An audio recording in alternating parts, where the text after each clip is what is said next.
services. Let's back up a little bit and tell you the brand new information we just got about another crew responding to that scene, and that is the federal ATF, the Bureau of Alcohol, Tobacco, and Firearms and Explosives, now responding to the steel mill plant in Clairton at U.S. Steel. We also have that information just came into us that now ATF, that's the federal agency.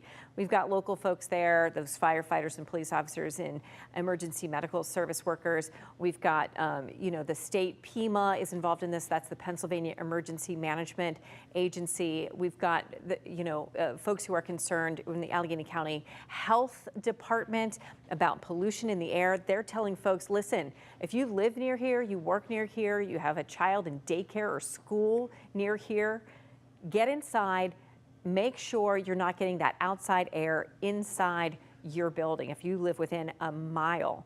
And now on top of that, we've got a federal response, and that is the Bureau of Alcohol, Tobacco, Firearms, and Explosives. They're getting on scene to start doing their work. Also from the state level, we hear from Governor Shapiro. I'm just going to show you his statement right here. I'm not going to read through the whole thing.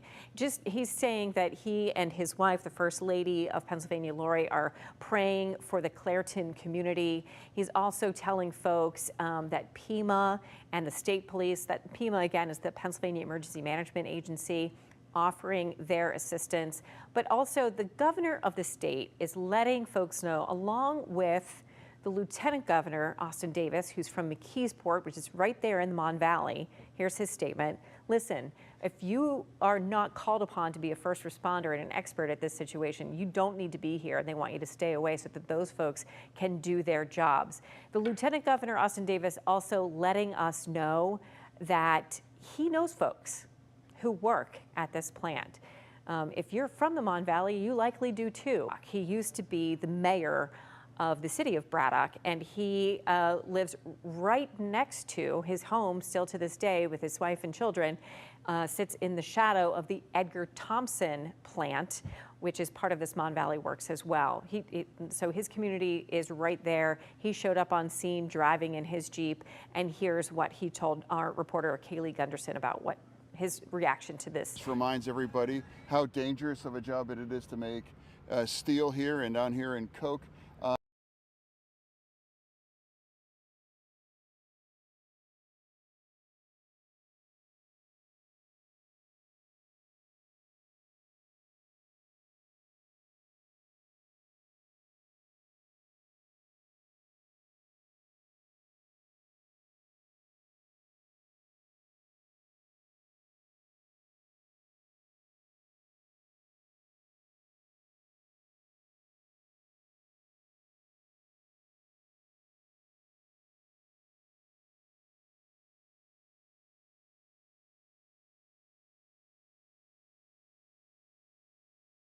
Kevin Kraus says this, quote, "We have received a number of inquiries concerning our involvement in the overall response to the explosion at the Clairton Coke Works." Sheriff Kraus goes on to say, per a request from Clairton Police Chief Robert Hoffman to Sheriff Kraus, several deputies from our office are patrolling the city while his officers continue their response to the scene of this explosion. So what the sheriff is saying, that the Clairton Police Department is very busy responding to the explosion, so they're getting some backup to do regular patrols and police work around the city of Clairton while that continues on. Let's go to, okay. We just got information that this explosion at the Clairton Coke Works has in fact claimed a life. We just learned right now and can confirm that one person at least has been killed in the explosion at U.S. Steel's Clairton Coke Works, a steel mill in the Mon Valley. Not the news you wanted to hear. We just got that confirmed, that rescue operation is now going to be a recovery operation, as there is a person who has been killed in this tragedy. We're going to go ahead and bring in Pittsburgh's Action News 4 reporter Sheldon Ingram. Sheldon, tell us where you are and what you've been able to learn. Well, we're at the entrance of the plant, just about 100 yards away, where you can see first responders blocked off the area. Just outside of the plant is this building here called Hometown Burgers and Deli. Now, this building has been here for decades. A lot of the steel workers who would come here during their lunch breaks over the years. The owner inside, Deanna, she says that she heard the explosion from inside the restaurant here. This is a look at the restaurant inside Hometown Burgers and Deli. Right now they have a couple of people up in here, but this is Deanna. Deanna's the owner, and she's the one who heard the explosion just outside of her restaurant here. So, Deanna, first of all, what did you hear or see at the time of the explosion? I heard a loud boom, and then I heard our door buzz because it popped our door open. And then when I looked out the window, I just saw a bunch of black smoke everywhere. Okay, so the impact of the explosion. Yes. How far was it, do you think, from your restaurant here? Probably like a football field away, I would say. And the impact of the explosion, it blew your doors open? It did. The front door? Yes. What was your reaction after that? I jumped. It startled me. I jumped, and then I instantly started thinking about the people that work there. We have customers that come in from over there, so I've gotten familiar with some of the people. So I instantly, started worrying about the people. And how long did it take for you to realize something bad had happened? Pretty quick. As soon as I saw the black smoke, I kind of knew that something wasn't good. Did you seek help at that time, or you just waited for information? I waited for information. It was only a few minutes, probably 2 minutes before I started seeing some first responders coming through. Now, you, of course, a private business here, but you service this building, this food eatery has served steel workers for decades. And so you know a lot of people who work over there. I do. And do you know any of them personally, or do you know about any of them who may have been injured? I know one person personally, but he's no longer there. He quit there last week. Do you know what the reaction has been like in the community so far? Just speaking, texting with folks, talking with folks? They seem to be pretty scared. A lot of people are very curious, wondering what's been going on. I've had a ton of people calling and checking on me, just being down here. Because your business is so close. Yes. Anything else you can share with us? Just that my heart is with all the families and my prayers are with them, and I hope that the ones that did make it out are okay. Gotcha. Thank you so much for spending some time with us. Again, this Hometown Burgers and Deli is right here by the entrance of the plant here, and as we look to our right, you can see first responders still making their way in and out of the facility. Of course, a lot going on after the severity of what happened, and now that we know it's a very tragic situation, knowing that at least one person has lost their life as a result of that explosion. We'll give it back to you, Shannon. Great. Sheldon Ingram, thanks so much. Let's go ahead and bring in Pittsburgh's action weather meteorologist Jeff Rosella. Talk about wind speed and health-associated concern as it relates to this fatal explosion at the Clairton Coke Works. Jeff. All right, thanks very much, Shannon. Now, with the explosion, that does send particulates up into the atmosphere, and they can get picked up and moved downwind from whatever the wind direction would be blowing at that particular time and impact other communities with poor air quality. As we take a look at the wind speed and direction right now, it's generally pretty light, about 5 to 6 miles an hour coming in. It looks like from a south and southeasterly direction right now. So the winds are not moving especially strong. So what has been spewed into the atmosphere may tend to linger in similar areas or move just downwind from the actual site of the explosion. And as we take a look at some of the towns that could be impacted by some of those particulates in the atmosphere, you can see Clairton circled there in the lower center portion of your screen. And then just up the river from there, that would include places like Wilson, Coal Valley, Glassport, maybe as far north as Portview and McKeesport, with that southerly wind pushing those particulates with each passing hour a little further to the north. So again, some of the impacts could be felt in poor air quality conditions at the moment with that 5 to 6 mile an hour southerly wind in Bellbridge, Wilson, Coal Valley, Glassport, maybe on up toward Portview and McKeesport. Shannon. Right. Jeff, thanks so much. We're also thinking about those first responders who are out there in the heat today. We're going to have an update on their efforts shortly. We do want to get you up to speed here. We're reporting some news that I hoped we didn't have to confirm, but Allegheny County officials do confirm at least one person has died. 2 people are still unaccounted for, and several are hurt after an explosion at the U.S. Steel Coke Works. Many are hurt at this explosion. The status of those injured is not available at this time, though we do know some were flown to area hospitals. Everything began before 11 o'clock this morning. Again, one person has been killed. We just learned that 2 people are still unaccounted for, so that rescue operation does continue inside the mill. All right, let's get back out to Kaylee Gunderson live on the ground. You know, Kaylee, I think about all of the training that goes into these first responders who just try to get themselves as ready as they can for a day like today. You work with these emergency responders, these search and rescue teams, these emergency medical folks. This is a day when they really rely on their training. Shannon, and I'm always amazed by how intricate training can be, right? They have to be prepared for anything. And of course, this is not something that we see happen often. It's not on page 1 of training, if that makes sense. But it's something that in the back of their minds, living in this area in the Mon Valley, they know might come up, and it might be something they might have to respond to. And so they're prepared for that. We've seen so many crews rushing to this scene. I'll show you what it looks like now. It's a bit calmer, and I know Sheldon gave you a different angle just a few minutes ago. A bit calmer. We've got some trucks and cars now released that they can come out. They're letting people move a bit closer. We just haven't been able to do that yet because of where our truck is located. But so it's calmed down a bit here at the entrance. You know, Shannon, as you were listing off, you said 1 person has died, 2 unaccounted for, and then we know several others were hurt and being treated at hospitals.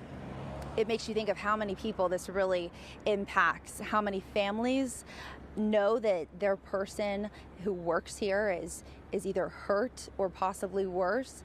How many people know those people, their friends, their family, and beyond. So this is really such a far-reaching incident, and very sad as people are coming here, learning updates, whether they're watching it on the news at home or they're seeing it on social media. I'm sure it has such a big impact on this community who grew up near a steel mill and knows that this is a way of life. You know, we've been able to talk to several people out here today who have just come out of pure curiosity, come to share information. Senator Fetterman, as well as the mayor, Rich Latanzi, but both of them just sharing a message to the families involved. And as I mentioned, so many families involved in this that have someone that they're waiting for updates on right now. So they're of course sharing their prayers, thoughts. We've seen a lot of tributes come in on social media from the governor, lieutenant governor, who's from this area, and we'll continue to gather those and share those as this day plays out. But again, back here on the scene, it's a bit calm now, just as we're seeing it. You know, it's fully a rescue mission, and that in and out, that rush to the scene of ambulances and helicopters has died down quite a bit at this point, Shannon. Yeah, Kaylee, thank you so much for that. And there is a change in the mood for sure there on scene. And back here at Pittsburgh's Action News 4, as we have learned that 1 person is confirmed dead after an explosion. Here, 2 people still unaccounted for. We are waiting for word from Allegheny County Emergency Services about the status of those 2 people still unaccounted for. Yeah, and we've got Kaylee's mic still up, so let's get rid of that. And let's go again to drone 4, where we see the inside. We see the inside of this Clairton Coke Works. Pittsburgh's Action News 4 reporter Sheldon Ingram, you've responded to this scene many times in your life. We've all reported on the Clairton Coke Works and the U.S. Steel operation there in the Mon Valley. You're reporting about the fact that there are people who live and work in this community, and this steel mill is at the heart of it, and they felt that explosion this morning just before 11 a.m. physically, and they also felt it emotionally. Sheldon.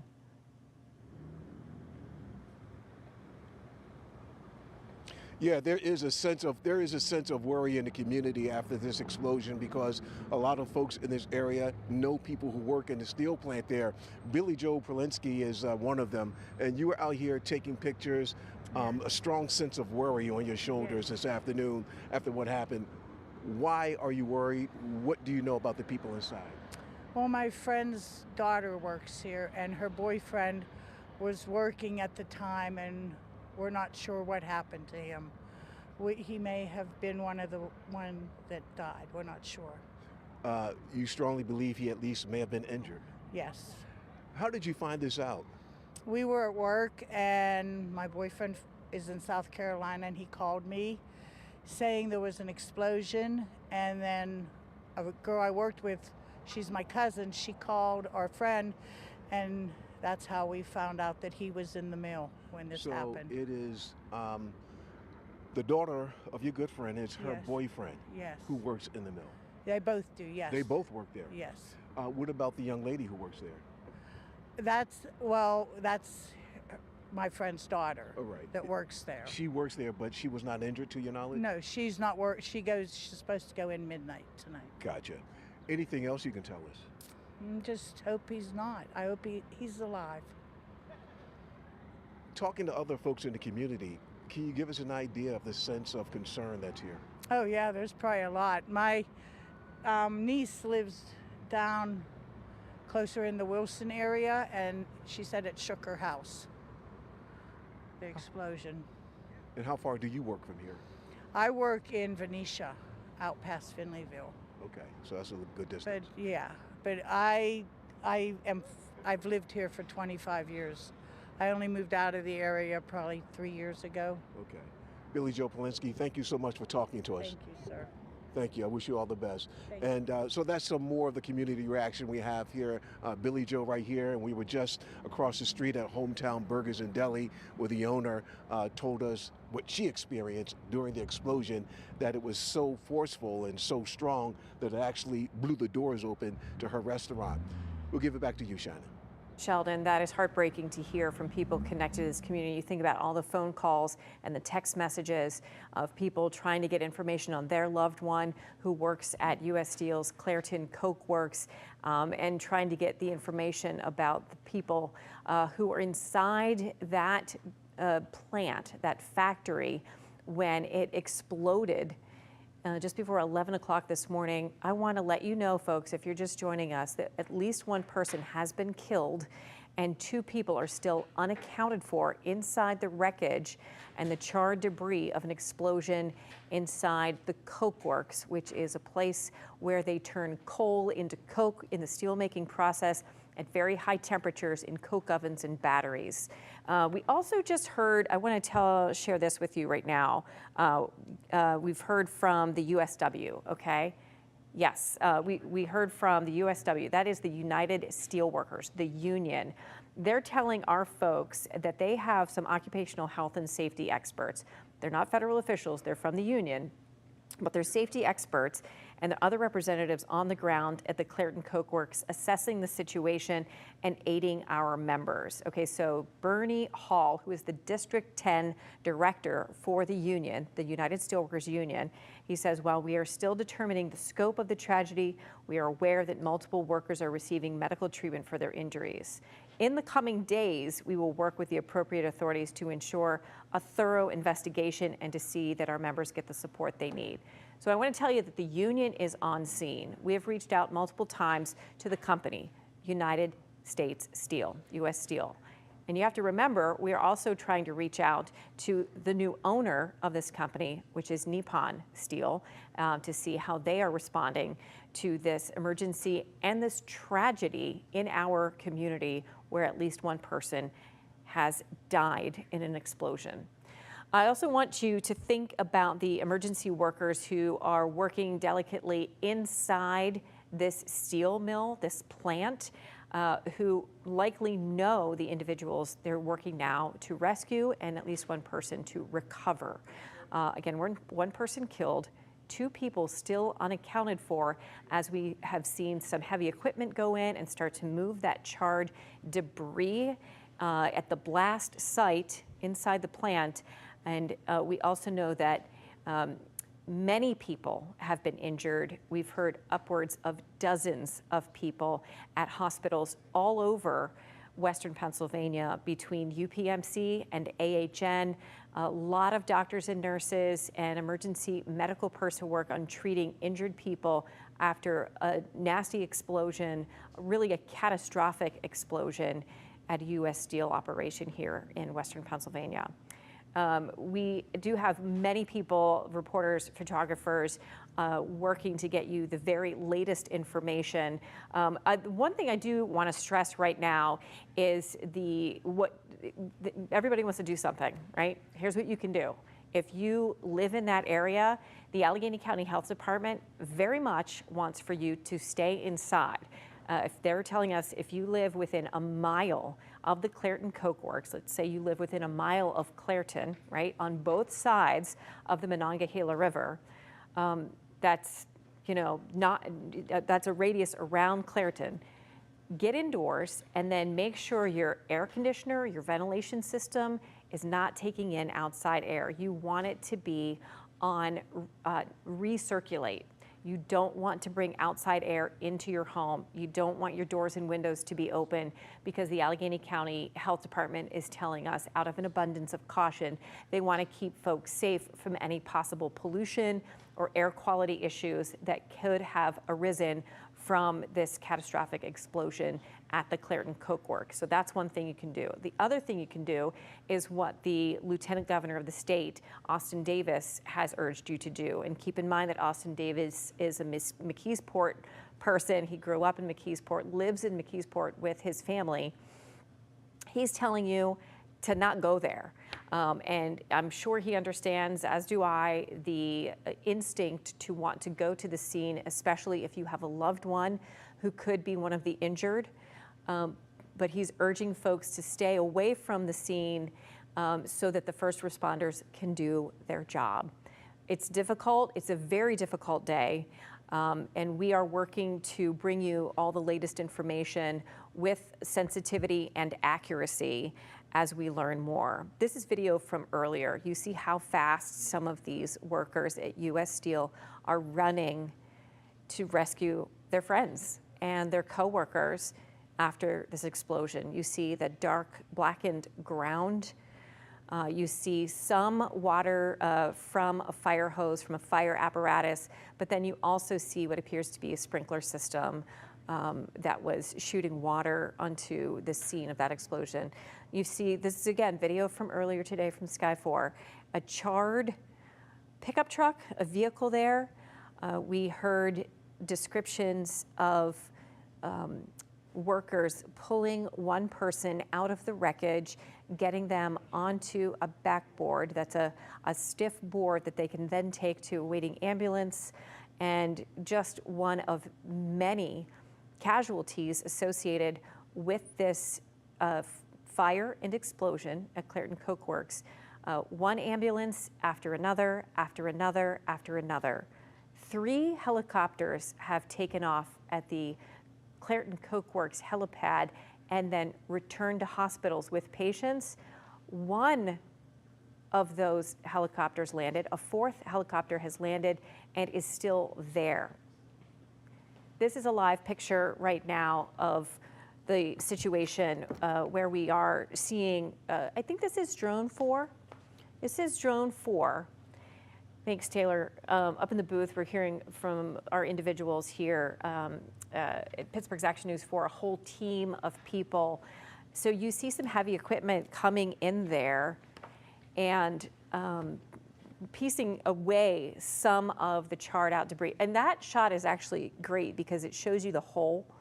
It shows you where that blast took place, where the wall was breached by that explosion before 11 o'clock this morning. And it's a bright sunny day and you get a very clear picture of what's taking place here. You're looking at a very distressing scene because it may seem calm right now, but what you have is coworkers trying to get to one person who's been killed in this and also trying to get to 2 people who are still unaccounted for. They're working hard to rescue their friends and coworkers who work inside the Clairton Coke Works. I want to bring you up to speed on that one more time. 1 person killed, confirmed from Allegheny County. We know we're dealing with a fatality. Right now, 2 people are still unaccounted for. I also have, working with me right now is Pittsburgh's Action News 4 anchor Mike Clark, who's come into work right now. You got word of this and came into work you know, we've reported a lot on the Clairton Coke Works and on the Mon Valley Works that straddles the Monongahela River. What have you been able to learn from people who are in the area? Well, I've been watching your coverage for the past hour, Shannon, and you know, you really hit the nail on the head when you said this. Clairton Coke Works has provided so much hope for so many families for so long. Economically. Economically, and it has become a way of life for generations of Pittsburghers working there. And to get this news today at a time when there was so much hope in the coming months, all the changes coming in with the merger with Nippon Steel, and to see this response today, it is just a tragic day all the way around. No doubt about it. And Mike is talking about the information about the fact that there were folks who have, for generations, their parents worked there, their grandparents worked for U.S. Steel in different capacities, and it was and has been a great opportunity for a way to feed your family in this community. And we do know the Associated Press confirmed that dozens of people have been wounded in the explosion that happened this morning at the U.S. Steel Clairton Coke Works. One person has been confirmed killed. 2 others are unaccounted for. Right now, we do want to go back out to Kaylee Gunderson, who is live on the ground. Kaylee, what have you learned in this past half hour? Well, Mike, Shannon, we've seen a lot of seemingly crews, workers of the plant walking, making a path in this direction. So I want to zoom in. We may not be able to see any of them right at this moment. There's obviously some trucks coming out of Maple Avenue, the entrance to the plant. But that's the latest movement that we've seen near that entrance. A lot of what appears to be members of the crew of this plant leaving, walking across Maple Avenue. So that's interesting to me, just to kind of see what looks like an end of shift type of exit. We're still, working to learn the very latest on this rescue mission. Like you just mentioned, 2 people still unaccounted for. We've seen some ambulances leave, but not in a hurry. It's been a very calm scene, other than large trucks like this one you can see here leaving the scene. So a much different environment than we had earlier today. A lot of people were here. They were asking questions. They were watching as ambulances and helicopters rushed in. Now that has dissipated a bit. Obviously, we know there is that warning from the county health department telling people if they live within a mile radius. I believe that was, I'll have to double check that, so don't take my word for it, but I believe they said a mile radius. To stay inside, set their AC to recirculate, to keep that air just what they already have in their home recirculating. So there's obviously a concern there. We're seeing people, though, still show up at this speedway across the street with questions. I know our Sheldon Ingram is over there talking to people right at this moment. But that's the latest that we are seeing. Crews walking, appearing to be leaving the plant for the day. Now, earlier, we were able to talk to Mayor Rich Lattanzi. Now, this was still early on when he was still getting preliminary information. He didn't know the full extent that we know right now, but I want you to hear what he said just about his concern for the families involved and this community. My heart goes out to everyone, and these things are not supposed to happen, and unfortunately they do happen from time to time. But God bless everyone. I hope no one was killed, and I hope everybody can recover from this, and it's so unfortunate. And I believe he is still on scene somewhere. I haven't seen him in quite some time, but I believe he is still here in the area awaiting updates. We also saw Senator John Fetterman. He drove by, he stopped and talked to reporters for a few moments and just talked about the dangers that workers face inside the plant. We asked, is it safe to do this work? He said yes, but there are inherent dangers that workers face when they go to work every day. We just saw him a few minutes ago drive up State Street. So likely leaving the area for a bit, but we're hoping to get some answers in the near future, and as soon as we do, we will bring those straight to you. Kaylee Gunderson, thank you so much. We are hearing from so many elected officials today, so many government departments. This message just posted to X by Allegheny County Executive Sarah Innamorato. She says, I'm closely monitoring the situation at U.S. Steel's Clairton Coke Works following this morning's explosion. Allegheny County Emergency Services is on site, and I'm headed there now to meet with responders. Out in an abundance of caution, residents within 1 mile of the plant should remain indoors, close all windows and doors, set HVAC systems to recirculate, and avoid activities that draw in the outside air. Our thoughts are with the workers, their families, and the community. We will continue to share updates as more information becomes available. So, County Executive Sarah Innamorato, following the Allegheny County Health Department's recommendation to stay indoors and make sure your air is recirculated. Don't let any outside air in. We just got a short update from Allegheny Health Network. Their Jefferson Hospital, which is probably the closest one to the Clairton Coke Works, they have about 5 patients there, but we were just hearing from their communications team. So Jefferson Hospital is not expecting any more patients. They're not expecting any more transports, excuse me. I want to repeat that. Jefferson Hospital is not expecting any more patients to be received from the Clairton Coke Works. They're not sure about the other AHN hospitals, but again, you know, they're folks there at Jefferson, doctors and nurses working on 5 patients. We know that there are patients who have been injured in this blast at the Clairton Coke Works in hospitals all over Western Pennsylvania. And the emergency medical response came from Ross Township, Westview, which is you know, not immediately close, but the all-call went out, and these EMTs and these emergency medical personnel got on scene at the Coke Works ASAP, and they have a system in place to get there when a mass casualty incident is.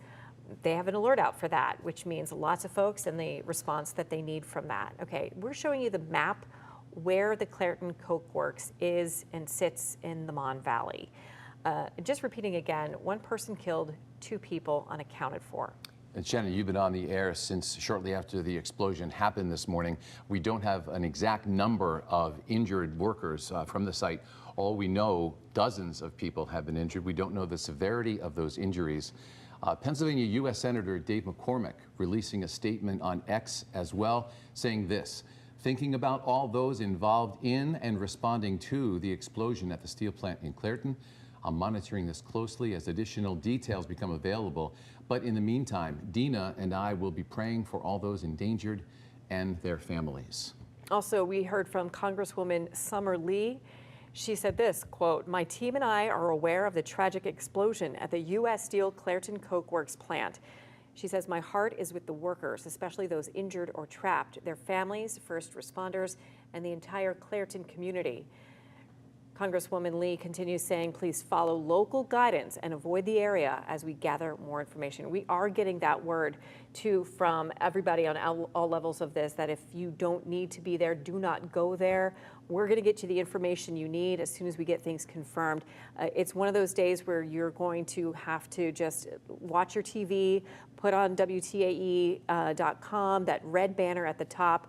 If you click on that, you're going to be able to watch us live wherever you are, on your phone, on your computer, on your tablet, so that we can get you the information that you need. You know, and Shannon, you mentioned all of the people who have been responded, the elected officials who have commented on this. We know the government response to this as well. We have not heard yet a press conference. This is such an active scene right now. We are waiting for word from county officials who will hold a press conference at some point. We also have reached out to U.S. Steel. We want to hear from management. We want to hear from the CEO about his response to this, and if he is going to the scene. David Burritt, who we've interviewed multiple times, and has talked a lot about how proud he is of the people who work at the Mon Valley Works and in the city of Pittsburgh for U.S. Steel. So we've put those requests out, and we are waiting to hear back. This information is just coming in. Yeah, this is still a very active scene at the Clairton Coke Works. We are hearing from so many emergency response agencies to this. We just got an update from Ross Westview EMS. They're one of the multiple agencies on the scene. In a Facebook post, officials say, quote, Ross Westview EMSA, along with numerous other agencies in Allegheny County, participate in this agreement to offer critical assistance in such times. Likewise, in the unfortunate event we were to see such a tragic event locally, our brothers and sisters from outlying areas such as Clairton would offer the same assistance without hesitation. We're seeing that response now, Shannon. They go on to say, in addition to various regional teams, our staff members participate in. Ross Westview is also providing additional team leaders, rescue personnel, medical providers, ambulances, supplies, and rehab support for this incident. And echoing what you just, we told you that Allegheny County Executive Sarah Innamorato just said, the Allegheny County Health Department has issued a statement. Okay, we want to read you that statement because it's really important if you live in this community. It says this, quote, out of an abundance of caution, residents within a mile of the plant are advised to remain indoors. Close your windows, close your doors, set your HVAC system, that's your AC, your ventilation system, to recirculate. You're going to want to avoid activities that draw in outside air, such as using exhaust fans. So the Allegheny County Health Department and really the Allegheny County Chief Executive, Sarah Innamorato, are urging you that if you live within a mile, maybe beyond that, you want to make sure you're indoors and that you've got your windows and your doors shut and that no outside air is getting in, just out of an abundance of caution to make sure there isn't a pollution situation that's going to cause any health problems to you if you live in that area. And it's you know, the secondary concern because we've got folks who are unaccounted for and being rescued, but it's a big concern if you live in that area because you know that there can be some health problems associated with that. And we have comprehensive coverage of this tragedy at the Clairton Coke Works. Reporter Sheldon Ingram and Kaylee Gunderson are both right near the scene of the explosion. Yasmin Rodriguez is also checking in on local hospitals to see the response there. So this is a very active scene. We did speak with U.S. Senator John Fetterman on the scene. Here's what he told our reporter Kaylee Gunderson earlier this afternoon. This reminds everybody how dangerous of a job it is to make steel here and down here in Coke. And you know, back then, 5 years ago, they did an amazing job to rebuild it immediately, quickly after that. So my whole thoughts go to the families. They've lost someone today, and it's just absolutely tragic. And now I agree for these families. And again, I'm proud to stand with the steel workers and to make sure why we do anything possible after this terrible tragedy. So, Senator, were there safety concerns? Yes, that's what I've been heard, and then there's one up to one people that are now unaccountable and trying to find after that as well too. I mean, let's hope that's just not the case. But my God, it just reminds people of how dangerous of a job that this is. Now, I just want to mention that since Nippon Steel, the Japanese steel company, has purchased and acquired U.S. Steel just a few months ago, we understood that this company would be getting lots of money to rehab the Clairton Coke Works and start doing construction to update that plant, which has not been updated in a very long time. And it's unclear if that construction work has already begun. We know that a lot of work was scheduled, and a lot of money, millions and millions of dollars, to go into the urban plant just downriver as well. So it's unclear if that construction had begun. We also want to point out that there was a problem, a failure of sorts with the Clairton Coke Works just a couple of months ago in June, and then in December, as Senator Fetterman mentioned, Clairton Coke Works had a terrible fire.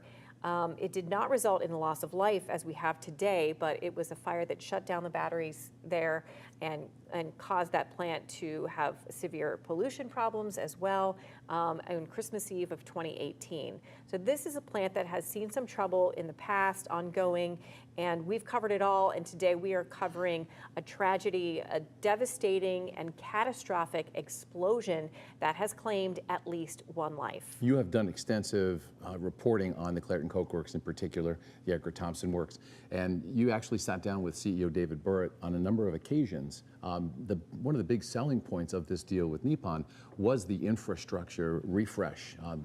millions of dollars to upgrade what is there. We don't know, again, we should say this, we don't know if the work being done has begun at the plant to refurbish the Clairton Coke Works, but that's one of the questions we want answered from U.S. Steel. Yeah, there was a lot of back and forth over the past few years about the CEO, David Burritt, saying he was going to put $1 billion into the Mon Valley Works, and then really going back on that and making a new plan and putting more of U.S. Steel's resources and money into plants in other states far away from Western Pennsylvania, and then courting U.S. Steel and talking about an acquisition there and making sure, I think that there's always been an effort to try to keep steel in the Mon Valley and keep these jobs and this operation that people are so proud of here where we live. And, those folks who are so connected to it, who want very much for this plant to stay afloat and stay an American company, which it's now acquired by a Japanese company, but they are now, dealing with an emergency. They're dealing with a huge loss. Right. As their friends and neighbors are now doing the rescue work to try to recover one person who has been killed in this explosion.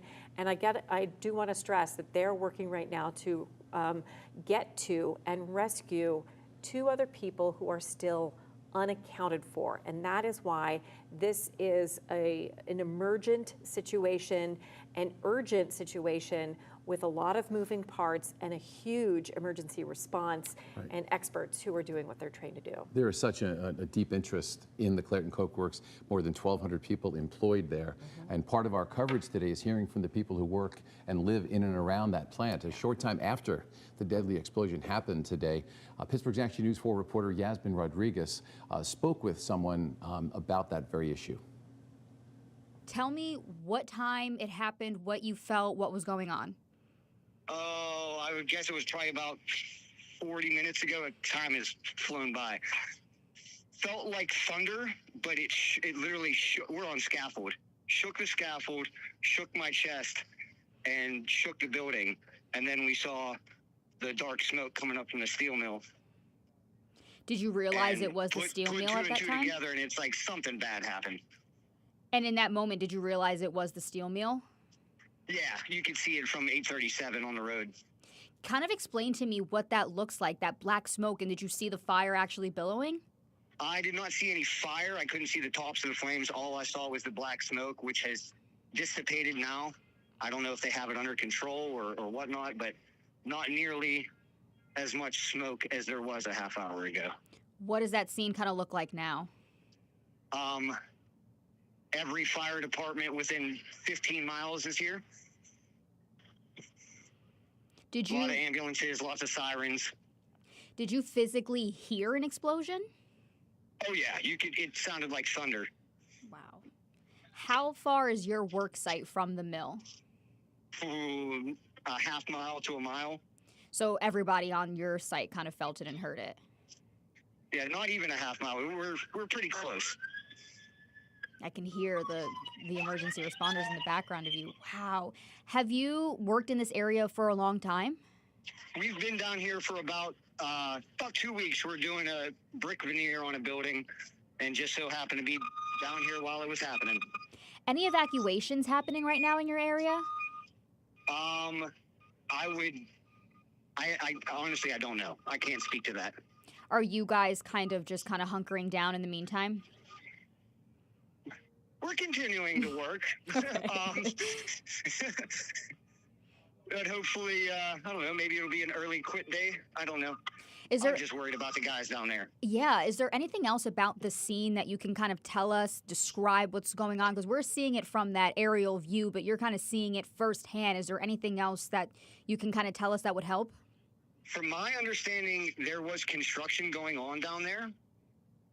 It might have been because of the Nissan merger or Nippon merger. I'm not sure, but it could be due to some type of construction. Mm-hmm. I can't speak facts. This is all opinion. Can you still see that smoke though right now? No, not from where I'm at. It's kind of dissipated enough that it's really not the same billowing cloud that it was when it first happened. Okay, if you are looking for information about the explosion at the Clairton Coke Works in Allegheny County, you are in the right place. Here is what we know. 1 person is dead. 2 people are still unaccounted for. Many more have been injured at this explosion at the Clairton Coke Works U.S. Steel plant in the Mon Valley Works. The Allegheny County Health Department wants you to stay inside if you are within a 1-mile radius of the plant. That's right. State and federal agencies such as the ATF are responding to the explosion as well. We have reporters Sheldon Ingram and Kaylee Gunderson near the Clairton Coke Works right now.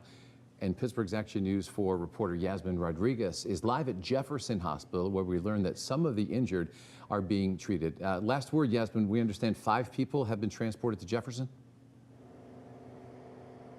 Mike, that's right. 5 of these patients here at AHN Jefferson. The AHA Networks Hospital have a total of 7 patients. Bear with me as I give you this information. Now, Allegheny General and AHN Forbes Hospital are treating 1 patient each. I did speak momentarily ago.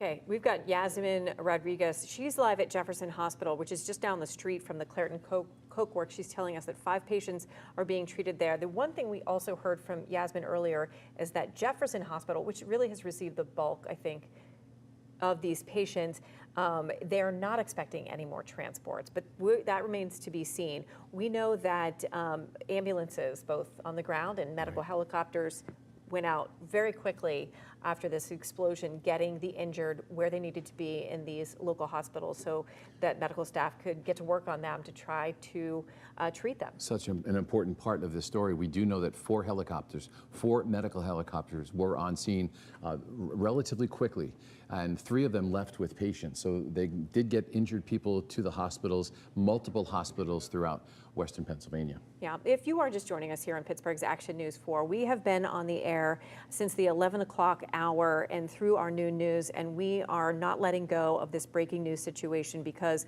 we are making sure that we bring you the most up-to-date information about a tragedy in your community in Clairton, the city of Clairton in Allegheny County, where there has been an explosion at a U.S. Steel plant that has claimed at least 1 life. And we know that there are still 2 people unaccounted for. So a very delicate rescue mission continues at this hour. And we are not letting this go. We've got many crews, photographers, producers here in the newsroom and assignments folks working hard, but also people on the ground are reporters. That's right. We are hearing from so many people through social media, through so many elected officials offering their assistance. We also are hearing from people in and around the plant. So right now we want to go back out to Pittsburgh's Action News 4 reporter Kaylee Gunderson, who was live. Kaylee, what can you tell us about that?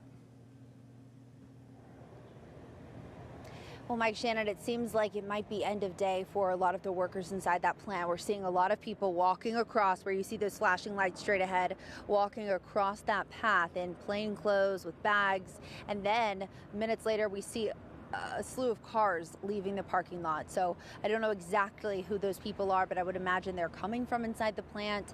We also just saw the Allegheny County Fire Marshal's office going into the scene. We know the ATF is here. So that's the late day activity that we've seen since that rush that I've described for you today of ambulances, helicopters. It was a very chaotic scene for the first couple of hours. Now it's starting to die down quite a bit, but we're seeing some more activity near that front gate of people just potentially leaving work for the day.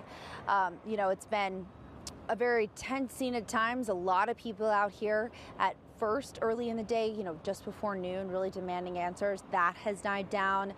I know you've mentioned that warning from the county health department of asking people to stay inside if they live within a mile of here and put their AC on recirculate so that they can keep that air moving through their home and not, you know, get any pollution, additional pollution that's coming from the plant after this explosion. You know, 2 people still that last we heard that they are still looking for inside, dozens of others injured, and we've learned, you know, some of the places where those people were taken for care today. But the focus right now really remains on those 2 people that we were told are unaccounted for, and sadly that we know 1 person has died. Still a lot of questions. We're hoping to get those answered for you soon, but I'm just going to leave it on this so you can see this last look at what the scene looks like now, hours after that initial explosion. Mike, Shannon. Gunderson, thank you so much. We were showing some video from Sky 4 in the moments after the explosion, and you saw those U.S. Steel workers. Sam Hall from Sky 4 letting us know that U.S. Steel has its own fire department within the confines of this factory, of this plant, right? So they're trained to respond to emergencies like this one. And we've got video that's rolling from Sky 4 from earlier in the day. A lot of smoke, a little bit of flames that we saw, so an explosion and then a fire in the 11 o'clock hour this morning. And I am struck by what reporter Sheldon Ingram has been able to learn from folks who live and work in the area. It's one of those situations where he's at the local diner at the burger shop nearby, where those steel workers come in every day and eat. And the folks who work in those places, those businesses that support the steel mill and these workers, that video is really telling right there, Mike. You've got those workers just running. The brotherhood becoming really first responders, running in to help those who have been injured in this explosion. You mentioned that burger joint. Sheldon Ingram did speak to one of the workers there. You saw the burger Hometown Burger and Deli right behind Kaylee Gunderson, about a football field away, she said, from that explosion, and the door blew in from that explosion. As we continue to get the story from people on the ground, we are getting a new statement in from the Allegheny Fayette Central Labor Council. And the Labor Council says this, quote, "As we are all learning, there has been a horrible incident at the Clairton Coke Works plant. While we await more information, please say a prayer for the workers. We are here on the ground, and we will be there to support our brothers and sisters with whatever they need," from the Labor Council. Pittsburgh's Action News 4 reporter Yasmin Rodriguez, you've got somebody to talk to there. Let's go to you live. Okay, we understand that. So Yasmin is at Jefferson Hospital, which is not far from Clairton, and we understand that at least 5 patients have been transported to Jefferson, and she's working hard to get information on how that treatment is going of the folks and the response from the medical personnel. You've got so many different professionals and experts from the search and rescue, folks who are still inside, the Clairton Coke Workers, trying to get to 3 people. One of them has been killed. We understand there's 1 person. This is a live picture right now. Let's just pause here and show you how close we're getting. This plant itself is just really incredible. The scope on the top of, I'd call it a bridge, Mike, within the plant, connecting one part of the plant to another part of the plant. Let's go to Sam Hall. Yeah, these images are coming from Sky 4. Let's check in with Sam Hall, breaking down what he's seeing. And what are you looking at, Sam? We are at the south end of the plant, and I can tell you this, Mike, those workers are not actually on the catwalk as kind of an optical illusion, if you will. They're on a lift. Right now they're getting water back onto the initial explosion and fire scene. Those guys are in a giant cherry picker being lifted up into the sky. They are not on that catwalk. Now, we have seen several people on that catwalk going back and forth and across the far building, but right now, those guys that we just saw moments ago from Sky 4 are in a lift, and at the bottom of that lift, firefighters remain on the scene, and they are now pumping water directly on to that scene where the explosion first started. On the other side of the building now, additionally, we have a large water cannon shooting water into a giant hole in the ground. I'm not sure exactly what's going on here, but they have cut a large hole, or there was a large hole, where they are pumping water into that hole. I'm not sure whether there's heat or fire down there or what exactly is going on. More, of course, as we get it from Sky 4. Mike and Shannon. Sam, that makes a lot more sense that they're on a lift. Thank you very much. We'll stay updated on that. And Pittsburgh's Action News 4 reporter Yasmin Rodriguez is live at AHN Jefferson Hospital, where we learned that 5 people have been treated. She's interviewing someone right now. Let's listen in. Where he's at. So the girlfriend, what condition was she saying your brother was in? Talk about that frustration. You guys are worrying if your loved ones are okay. And we live 45 minutes away, so driving to Pittsburgh is not an easy thing, and we can't go to every hospital. And it's super frustrating. You know, I've one person saying he's deceased, and then you're hopeful, and It's just, it's unanswered. Like, we need to know where our loved ones are right now. What hospital are they stationed at? Are they with us? Are they not with us? What do you have to say to the leadership at the... My dad worked at the steel mill for 42 years, and he would be disgusted in what the situation is right now. Accidents happen, but families, that's brothers and sisters, it's a stronger union. They need communication with these families. When speaking to your brother's girlfriend, did she give you any idea of what happened, what led up to the explosion? No, I got no information regarding that. Was she there as well? No, nope. What other hospitals have you been at? I've called, this is the first I've actually came, I've called Mercy, Shadyside, Presby, Montefiore, Forbes, UPMC East. I've called every hospital that would have been a trauma unit. And usually the steel mill stations to Jefferson Hospital. And currently they said he's not registered yet. Well, we know there are 5 people who are here. There's another one somewhere. There's another victim somewhere else. So far at no hospitals, he's unaccounted for so far, but they physically saw him placed into a stretcher. And ma'am, I can't even imagine what you're feeling, but if you can put into words the not knowing of how your brother is. It's disgusting.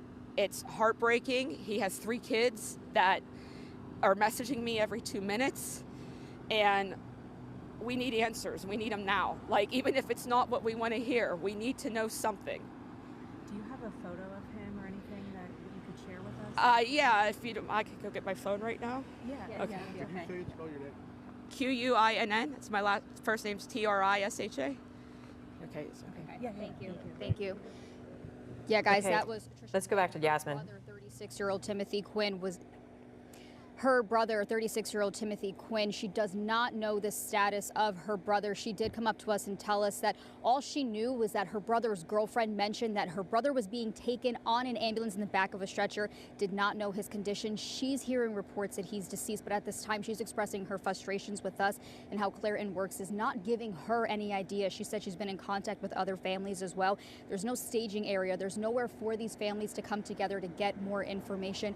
We are reaching out to officials here at AHN Jefferson to see if her brother is one of those victims here. We'll continue to update you all, but back to you, Shannon and Mike. Yasmin, you make a very good point that it would be nice if there were a staging area or a place where families could gather away from the danger, away from any air pollution, to try to get information on their loved ones. And that's a question that we're going to definitely be asking. But we just heard Yasmin's live interview with the sister of possibly one of the victims of this explosion at this U.S. Steel plant today, and she just does not know if her brother is alive or dead. Right. Tricia Quinn just talking to reporter Yasmin Rodriguez there, and it's 2:18 in the afternoon. The explosion happened more than 3 hours ago, and she is one of many family members wanting to know from U.S. Steel where are their loved ones right now? Absolutely, and what is their status? It is an ongoing situation. It is a fluid situation, and so the first step is try to get the injured exactly where they need to be for the best medical care they can get. That's first. And then obviously we will be asking questions about what happened and who is injured and what their status is and how severe some of these injuries are. We do just want to repeat that what we're dealing with back at the plant is a situation where we know one person has died in this explosion and 2 people are still unaccounted for. We have not gotten an update on those 2 people that we are waiting to see how they're doing. And we also know, we've been told dozens of people have been injured, as well as the 1 person killed and the 2 people who are unaccounted for at this hour, 2:20 right now. And the people who live around the Clairton Coke Works are impacted by this as well. Health officials and County Executive Sarah Innamorato putting out the message, if you live within a 1-mile radius of that explosion, stay indoors today. Keep your HVAC system on recirculated air. And a big, important part of that story. Yeah, for sure. And I, do want to stress that the folks who live in that area, you do want to take precautions. They said out of an abundance of caution due to a possible situation. And I do want to make sure we show this video, if we can, of the explosion that we got from the Breathe Project. The Breathe Project is an advocacy group that monitors the pollution levels and the air quality around the Mon Valley and all of the U.S. Steel and other industrial sites around Western Pennsylvania. But they they capture this nonstop. They have this video that we will try to get up for you here eventually. This is Sky 4 video from earlier today, where you see a lot of water, a lot of smoke going on to the explosion blast site. And the Breathe project really, laser focused on people who are young, people who are elderly, people with respiratory issues. They want to make sure that those folks who live within a 1-mile radius of the explosion stay indoors today, so they're not exposed. They don't know exactly what is in all that smoke pouring from the scene. We do want to go back to Pittsburgh's Action News 4 reporter Sheldon Ingram. Sheldon, what are you learning about the situation right now?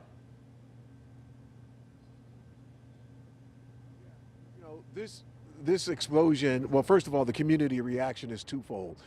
This explosion literally ripped through the community, both literally and figuratively speaking. We've been speaking for the last 3 hours about the impact of this explosion and how it physically shook some of the buildings. Over here at Hometown Burgers and Deli, this building has been here for decades, serving the steel workers that come in and out of the plant. And the owner, Deanna, she told us that the explosion literally blew the doors open, literally, of her business. And then we speak to other folks who live as far away as 2 miles away, who tell us that they could feel the explosion, or their relatives could. And then you have the emotional impact. That's the second wave of how this explosion is impacting the community, because so many people in Clairton have worked here, retirees, or they have relatives who are working here, people who have moved away and worked in this plant. They're all connected to this facility in some way, directly or indirectly. So there is a tremendous sense of worry with the people who live in this community about those they know who are still working in there. We spoke to a gentleman by the name of Thomas Webb. He's a retiree. He worked in the plant. And although he's been retired for a number of years, he still feels a sense of worry based on what happened. He spoke to his relatives, and they could feel the explosion a good distance away on the other side of Clairton. This is our conversation we had with Thomas Webb. Well, I mean, you feel for the people that's in there. The dangers, the mill's always been dangerous, but things happen and you hope everybody's okay and the families feel with their family members in there. It's always a worry, you know what I mean? And I thought it can't cross my mind because my nephew's working there. Talking to me, I don't know why you're here. Okay. So that was Thomas Webb, and he was just one of the many people we spoke with. We also talked with a pastor who runs a youth ministry here in Clairton on the other side of town. And he told us that they bring in children in their youth ministry, and for those who don't go on to higher education, they want to go right to work right after high school, that youth ministry actually prepares some of those young folks to come to work here for U.S. Steel inside the Clairton plant. So he was feeling a tremendous sense of sadness based on what happened with this explosion today. So that is how the community is reacting. Physically, they could feel the impact of that explosion, but emotionally, there's a lot of weight on their shoulders for what they are learning throughout the afternoon, the terrible outcome of someone losing their life, and then even more with the exasperated number of injuries sustained for those who were pulled out of the plant.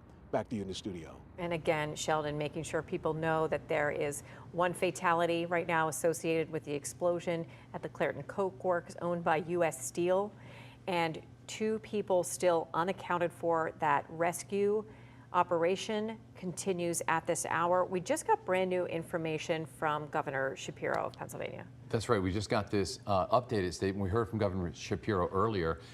Let's read to you Pennsylvania Governor Josh Shapiro's new message this afternoon.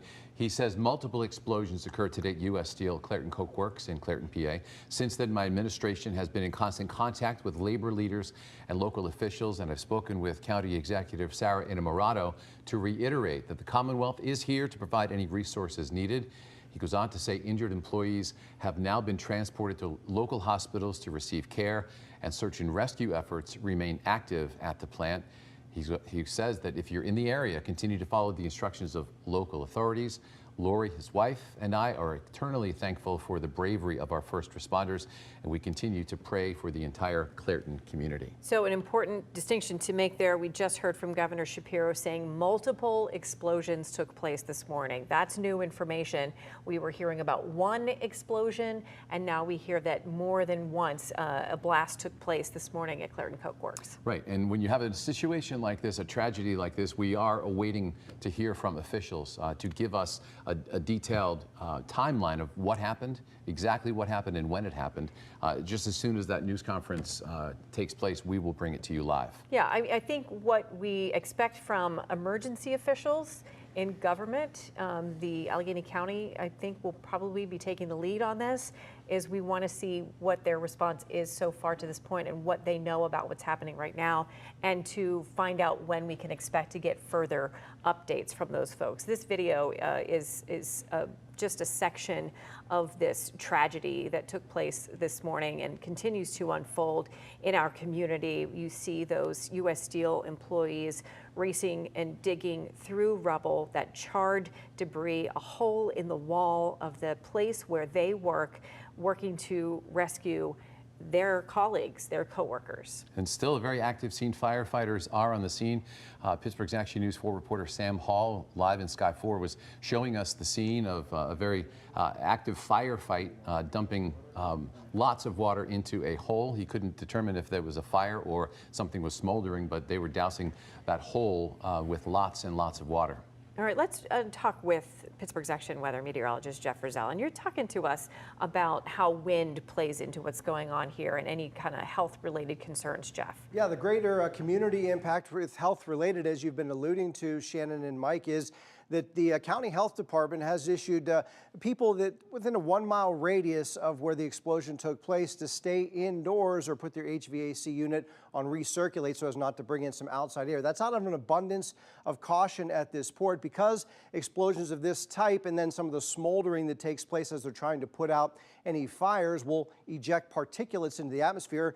There is concerns about reduced or poor air quality in the vicinity of where the explosion took place. This is Clairton, and the mill or the plant is right in this particular area on this side of the Mon River. So you go out to about a mile radius. Who does that include? Well, to the north of Clairton, you get up toward Wilson, Coal Valley, and Glassport. You get to the west, and that's where you get toward Jefferson Hills. To the south, that's down toward West Elizabeth and Elizabeth. And then off to the east, just over the river, is when you get over toward Versailles as well. So it's this general area. If you draw a diamond from Glassport to Versailles, down to Elizabeth, and then over toward Jefferson Hills, everyone within the scope of that particular area is asked again to stay indoors or to recirculate your air if possible using your HVAC unit. Now, with regards to wind, as you eject maybe some of those particulates into the atmosphere, the wind will carry them downstream a little bit. Winds are generally fairly light today. Right now they're running between about 4 and 8 miles an hour coming in from a southerly direction. So the air is somewhat stagnant outside, so the particulates aren't going to venture too far away from where they were ejected in the atmosphere. But again, the overall flow is coming in from the south. So as we go back to the map, I'll show you that a southerly wind could carry some of those particulates more likely to the north than they would be to the south. So that would put, I guess, more of a focus on places like Mendelssohn, Wilson, Coal Valley, and Glassport. But again, within a mile radius of that explosion site, you're asked to stay indoors per the Allegheny County Health Department for any poor or reduced air quality due to some of those particulates that were ejected into the atmosphere when the explosion occurred, and then shortly thereafter when they were trying to put out any flames due to the explosion. It's really helpful information. I want to touch more on that about what folks in that area should be doing. We actually got a great email from Kim Titus who says we keep saying to recirculate our air, but how do you do it? So I think the important information is to say it depends on your house. It depends on your apartment, where you live. So if you have air conditioning, you may have an indicator on your thermostat or on where you control your AC. The important thing is to not let the outside air in. And I'm sorry to say, but if that means maybe turning off your system until the emergency has passed and the air quality is okay, you might want to do that. Cars have a very sophisticated thing. You can bring in air or you can recirculate the air. Some HVAC units you have in your home may not have that sophisticated system. If you do, check it. Don't bring in air. If you don't have AC, keep your windows shut. Yeah, I know on my system at home, there's an option to just put the fan on, and that would keep things inside the house and not bring in outside air. So I hope that answers your question. We're actually going to try to get maybe some more clarity on what that means for you.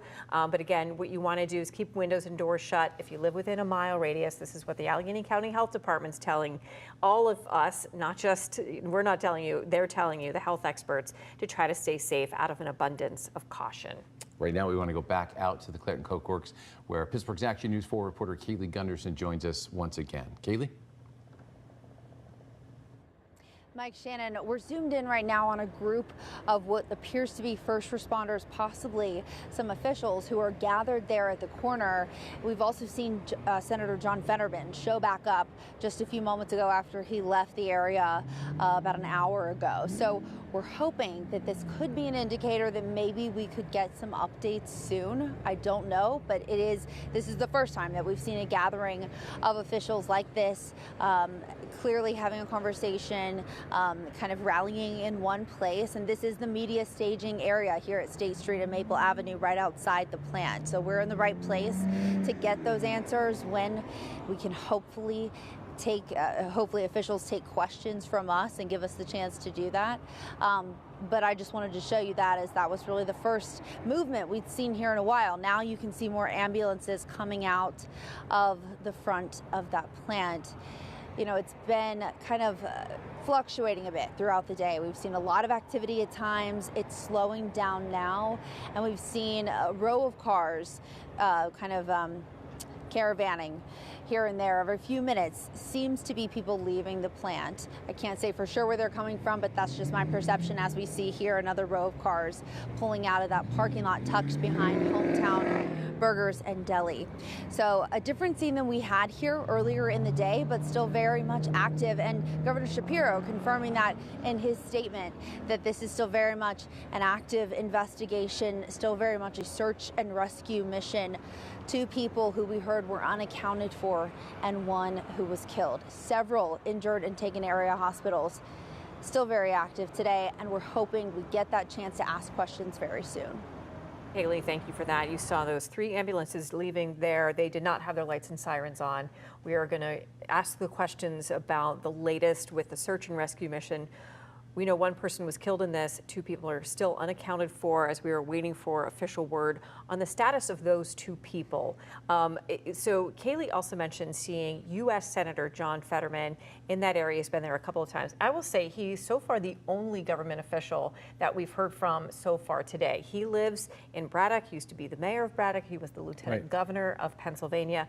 He has worked hard to make sure that U.S. Steel and steel jobs in general stay in the Mon Valley. He's been a champion of the sale with Nippon Steel to move this company, these jobs forward, and this economic driver in the area.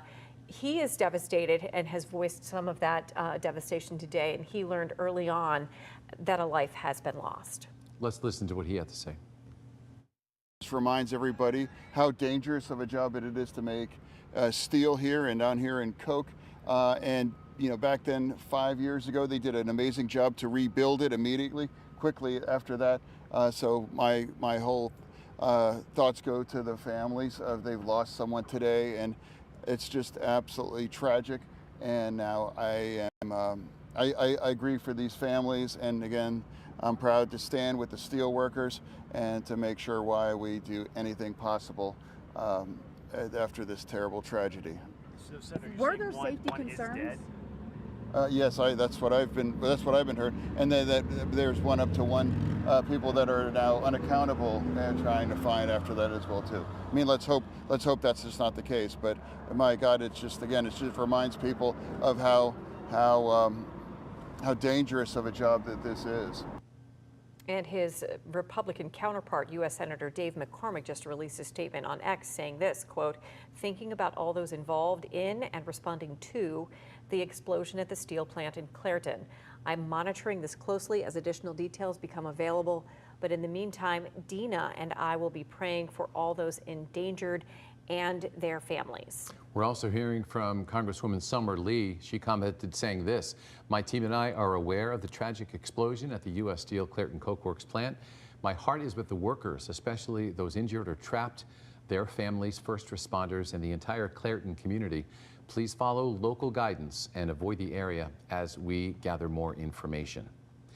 The information we are waiting for is from U.S. Steel and from county officials. Just as soon as they have some kind of press conference to give an update on exactly what happened, giving us a timeline, we will bring you that live.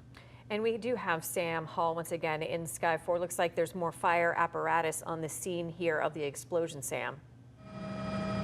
Yes, the emergency response actually continues to grow, and there we see that dedicated water cannon just kind of shooting a jet stream of water down into that hole. Now this is directly across the building from the explosion site, the initial explosion site that also, of course, included a fire. We see crews on the ground there as well. They were putting water into this initial explosion site just moments ago. They have stopped putting water here, and they continue now with heavy equipment to kind of pick through and pull some of that debris away. That's the heat from a smokestack kind of making our picture blurry as we go back and forth here on the lower portion of the plant. But you can see the crews continue to get a little bit closer. Yeah, and that's Sam Hall in Sky 4 showing us where in different parts of the Clairton Coke Works, they've got a steady stream of water going in. It's unclear sort of what the strategy is right now. Might be prevention. Might be prevention. There's a ton of heat associated with these batteries. And I want to remind folks of the brand new breaking details that we just learned from Pennsylvania Governor Josh Shapiro, that there wasn't just one explosion, but multiple blasts this morning at the Clairton Coke Works. And that may explain why multiple people, dozens of people, have been injured. Yeah, and we saw with our own eyes from Sky 4 and Drone 4 a hole in the wall where one explosion took place. You can see this there. This is from earlier today. This is not live, but Sky 4 shows you the scene. Smoke and water, debris, charred remains of what part of this plant that just got blown out this morning in a massive and devastating explosion that we know so far has claimed at least one life. Many people who live and work in Clairton are concerned about the air quality due to the smoke from the explosion. The Allegheny County Health Department actively monitoring the explosion and now the aftermath. The ACHD air quality monitors have not detected levels above federal standards, they say, but out of an abundance of caution, residents within 1 mile of the plant, if you live with or work within 1 mile from that plant, you're advised to remain indoors, close all your windows and doors, and set your HVAC system to recirculate the air. Avoid any activities outside, avoid any activities or that would allow the air to be drawn into your home, such as using exhaust fans. There's this video too from earlier today. You can see a charred vehicle, maybe a pickup truck, right there in the upper left-hand corner of your screen. In the midst of all that rubble, that explosion causing extensive damage to the plant. This is a plant that has been operating for a very long time in our community. So let's get you up to speed on what we know right now. Allegheny County officials do confirm at least one person has died. 2 people are still unaccounted for. Many others have been hurt in an explosion at the U.S. Steel Coke Works. The status of those hurt is not available at this time. We do know some were flown to area hospitals. 3 people at least have been flown to area hospitals, and it all began just before 11 a.m. today. We are checking with those injured where they are being taken. Pittsburgh's Action News 4 reporter Yasmin Rodriguez is live now at AHN Jefferson Hospital, where we've learned, Yasmin, 5 people were taken there for treatment, right? Yeah, Mike, that's right. 5 of those victims were transported here to AHN Jefferson. The status and condition of those victims still remains unknown at this time. A total of 7 patients have been taken to various AHN hospitals. We did tell you hours ago that we also had confirmed that 2 victims were being treated at UPMC Mercy. UPMC officials saying that was the only region hospital that had a level 1 trauma center and burn unit. We don't know the severity or the condition of those injured there as well. When we were at UPMC Mercy, We did see an ambulance come in very, very, very heavy and aggressive, coming in, dropping off. Couldn't see how many patients, but it did look like it was in a rush. Also a helicopter landing on top of that helicopter pad. No word on how many people, if those people were related to the plant, but again, we can only go ahead and assume that because of that burn unit, multiple of those victims were taken here. Now, we're still waiting to find out the condition of the people taken here. Moments ago, we spoke to Trisha Quinn. Now, she's searching for her brother, 39-year-old Timothy Quinch, expressing her frustration with Pittsburgh's Action News 4, saying that the Clairton plant is not providing any updates to these families. She says she only learned of her brother being injured in that explosion because of another worker at the mill. Let her know that her brother was being taken into an ambulance. Where he is at this time still remains unknown, but I have been reaching out to AHN officials and UPMC officials to see where he is, the status of his condition, and anything else we can learn. We're continuing to monitor, and we'll continue to update you as we learn more. Mike, Shannon. All right, Yasmin, thank you so much. We talked a lot about the environmental concerns right now. This just in from the Clean Air Council. They're sending us this message. They say our hearts go out to the Clairton workers and their families after this devastating explosion. We hope that rescue and recovery efforts are successful. While we're still learning about the explosion, we are concerned about the smoke rising from the plant and what it may contain and what consequences this may have for the operational safety of the plant. Well, they go on to say we urge our neighbors to stay indoors and shut their windows, and we urge U.S. Steel to take the utmost precautions to protect all of its workers and the larger community. This is an aging plant with a history of malfunctions and violations, they say, and we don't yet know if this explosion will lead to follow-on problems. Now again, here is what we know so far. One person is dead. 2 people are still unaccounted for. Many more are injured after this explosion at Clairton Coke Works plant in the Mon Valley, a U.S. Steel operation. The Allegheny County Health Department says to stay inside if you're within a mile radius of the plant. State and federal agencies like the ATF are responding to the explosion. We've got a good view of this devastation and the plant itself from the scene from Drone 4. This is inside the Clairton Coke Works, high above here. Allegheny County Police confirmed a short time ago that one person has died and 2 people remain unaccounted for at this time.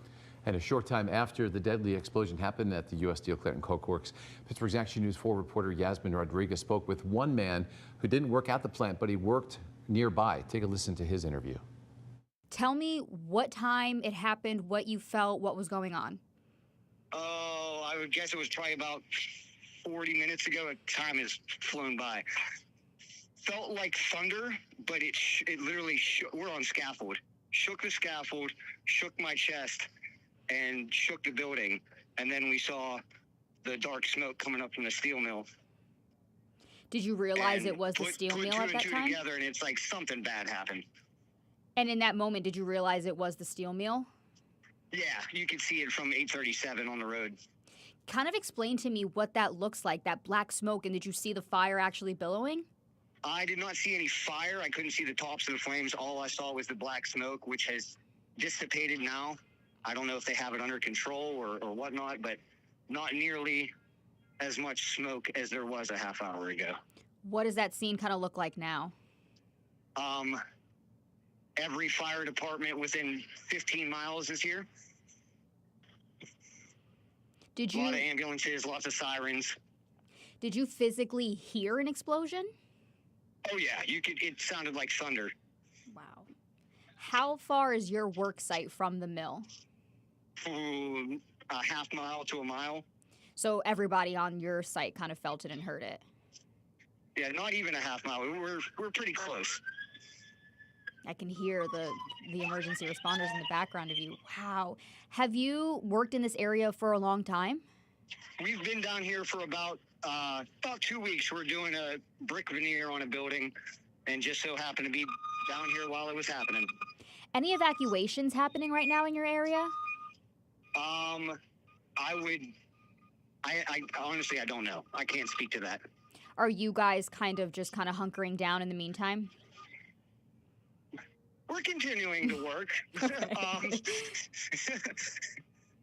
But hopefully, I don't know, maybe it'll be an early quit day. I don't know. I'm just worried about the guys down there. Yeah, is there anything else about the scene that you can kind of tell us, describe what's going on? Because we're seeing it from that aerial view, but you're kind of seeing it firsthand. Is there anything else that you can kind of tell us that would help? From my understanding, there was construction going on down there. It might have been because of the Nissan merger or Nippon merger. I'm not sure, but it could be due to some type of construction. Mm-hmm. I can't speak facts. You know, this is all opinion. Can you still see that smoke though right now? No, not from where I'm at. It's kind of dissipated enough that it's really not the same billowing cloud that it was when it first happened. That's just one worker, one person who was working nearby. I just want to pause for a second and tell you that if you are turning to Pittsburgh's Action News 4 right now because you are waiting to find out if your loved one was hurt or killed in this explosion at the Clairton Coke Works, first of all, thank you for trusting us. And second of all, we promise to do our best to get you the most accurate information as quickly as possible. And we promise to do our very best to make sure you are up to date minute by minute as we get through this terrible, tragic day in Western Pennsylvania. And we're not letting go of this story, and we are going to do our very best here. We are hearing from the people who work in and around the Clairton Coke Works. We're going to go back out now to Pittsburgh's Action News 4 reporter Kaylee Gunderson. Kaylee, what can you tell us? What are people telling you at that scene? Well, Mike, Shannon, we've heard from a lot of people today who felt the shake, they felt the boom when that explosion happened. They rushed here with a lot of questions, some that we're still trying to get answers to, but a lot has happened since then. So I want you to see what we're seeing now here at the front gate of the plant. Moments ago, we saw 2 ambulances with their lights on driving straight into the plant. I don't know where they were going. I don't know, the context surrounding their need here, but those 2 ambulances lit up driving in. We've seen a lot of people flocking to that front gate there, just trying to learn some information. We're hearing there might be a press conference in the near future, but we're trying to find out when that's going to happen and who might be speaking.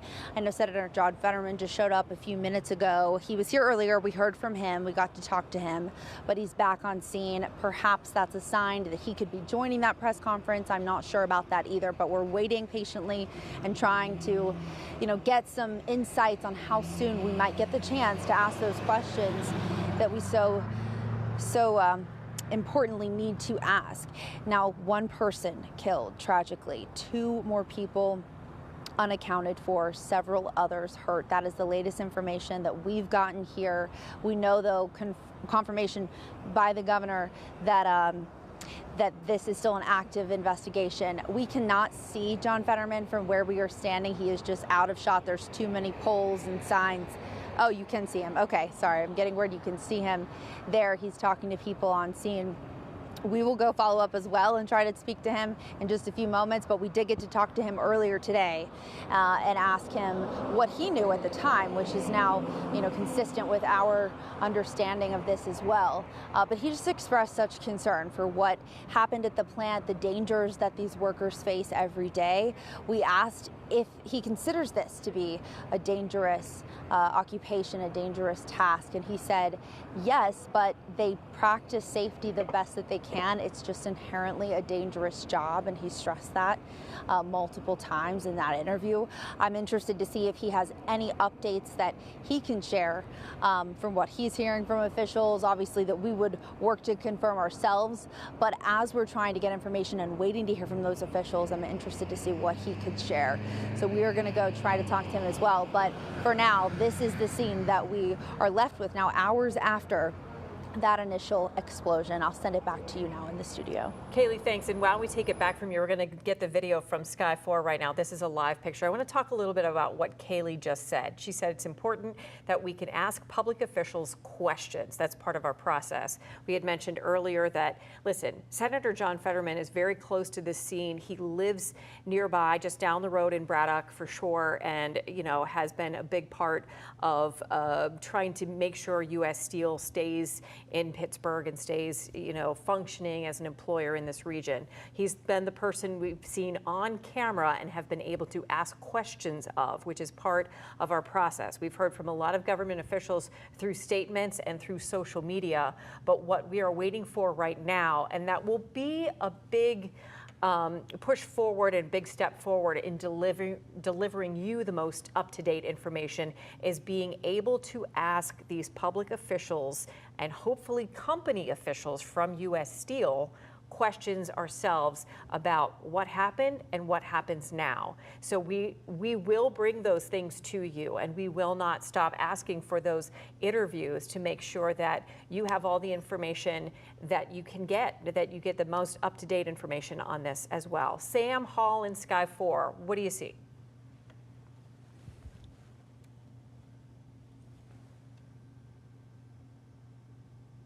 Three different ambulances pull up onto the scene again.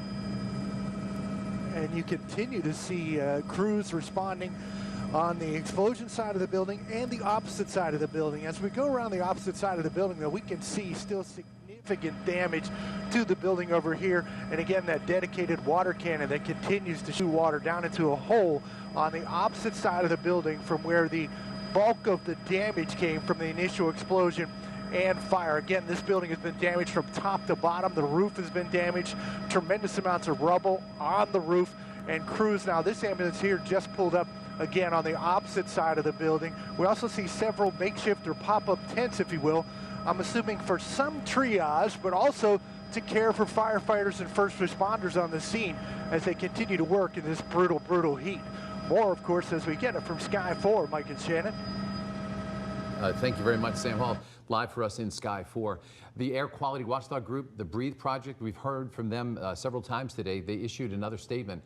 They say Breathe Project offers its condolences and support for the U.S. Steel Mon Valley Works employees and the Clairton Mon Valley community for the horrific impact of the explosion that occurred this morning at the Clairton Coke Works facility and the ongoing rescue and safety assessment underway. All right, they continue saying this, quote, Breathe Project offers its support to our public officials to help provide useful information about the event, including footage of the explosion from our 24/7 Breathe cams created by the Create Lab Breathe Project. And we've seen this video. Okay, they go on to say this, quote, this is the third major event at this plant in 2025.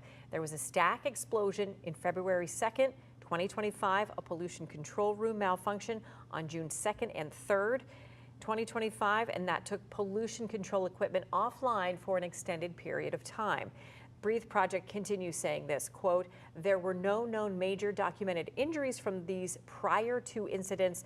Unfortunately, the incident today is more dire. A reminder that we're hearing from Pennsylvania's governor that there was more than just one explosion, multiple explosions today at the Clairton Coke Works. And the Breathe Project has been monitoring the Clairton Coke Works for a number of years, following the environmental impacts very closely.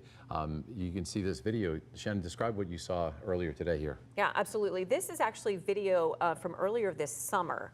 And when we had that problem at the Clairton Coke Works, the Allegheny County Health Department reported elevated sulfur levels 2 months ago in coke oven gas. And so that was while repairs were taking place within a control room, again, June 2nd of this year.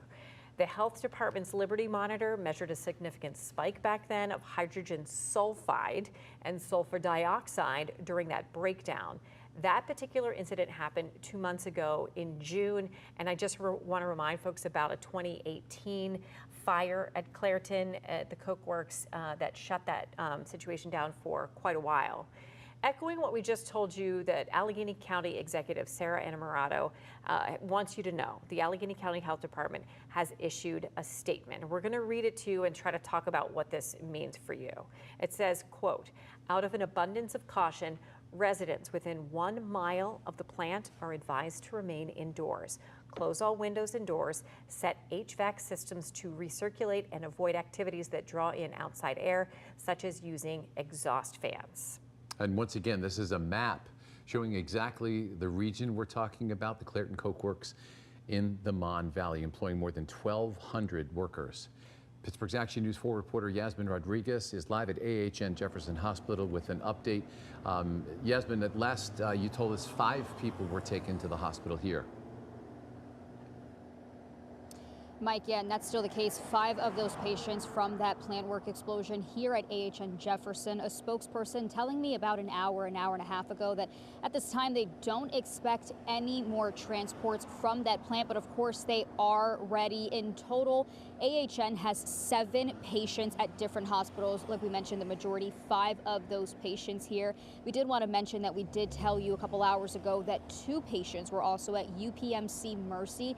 The status and the condition of those patients, both at Mercy and here at Jefferson, still remains unknown, but UPMC spokespeople making it known that that hospital is the only region hospital that has that level 1 trauma center and burn unit. So we can only assume that the severity of those injuries do include burns. Now, if you're just joining us, we did speak momentarily ago to Trisha Quinn. Her brother was injured in that plant explosion. She does not know the condition of her brother or what hospital he was taken to. We did reach out to officials here. They have told me that her brother is not here. We are continuing to check different AHN hospitals to see where he is.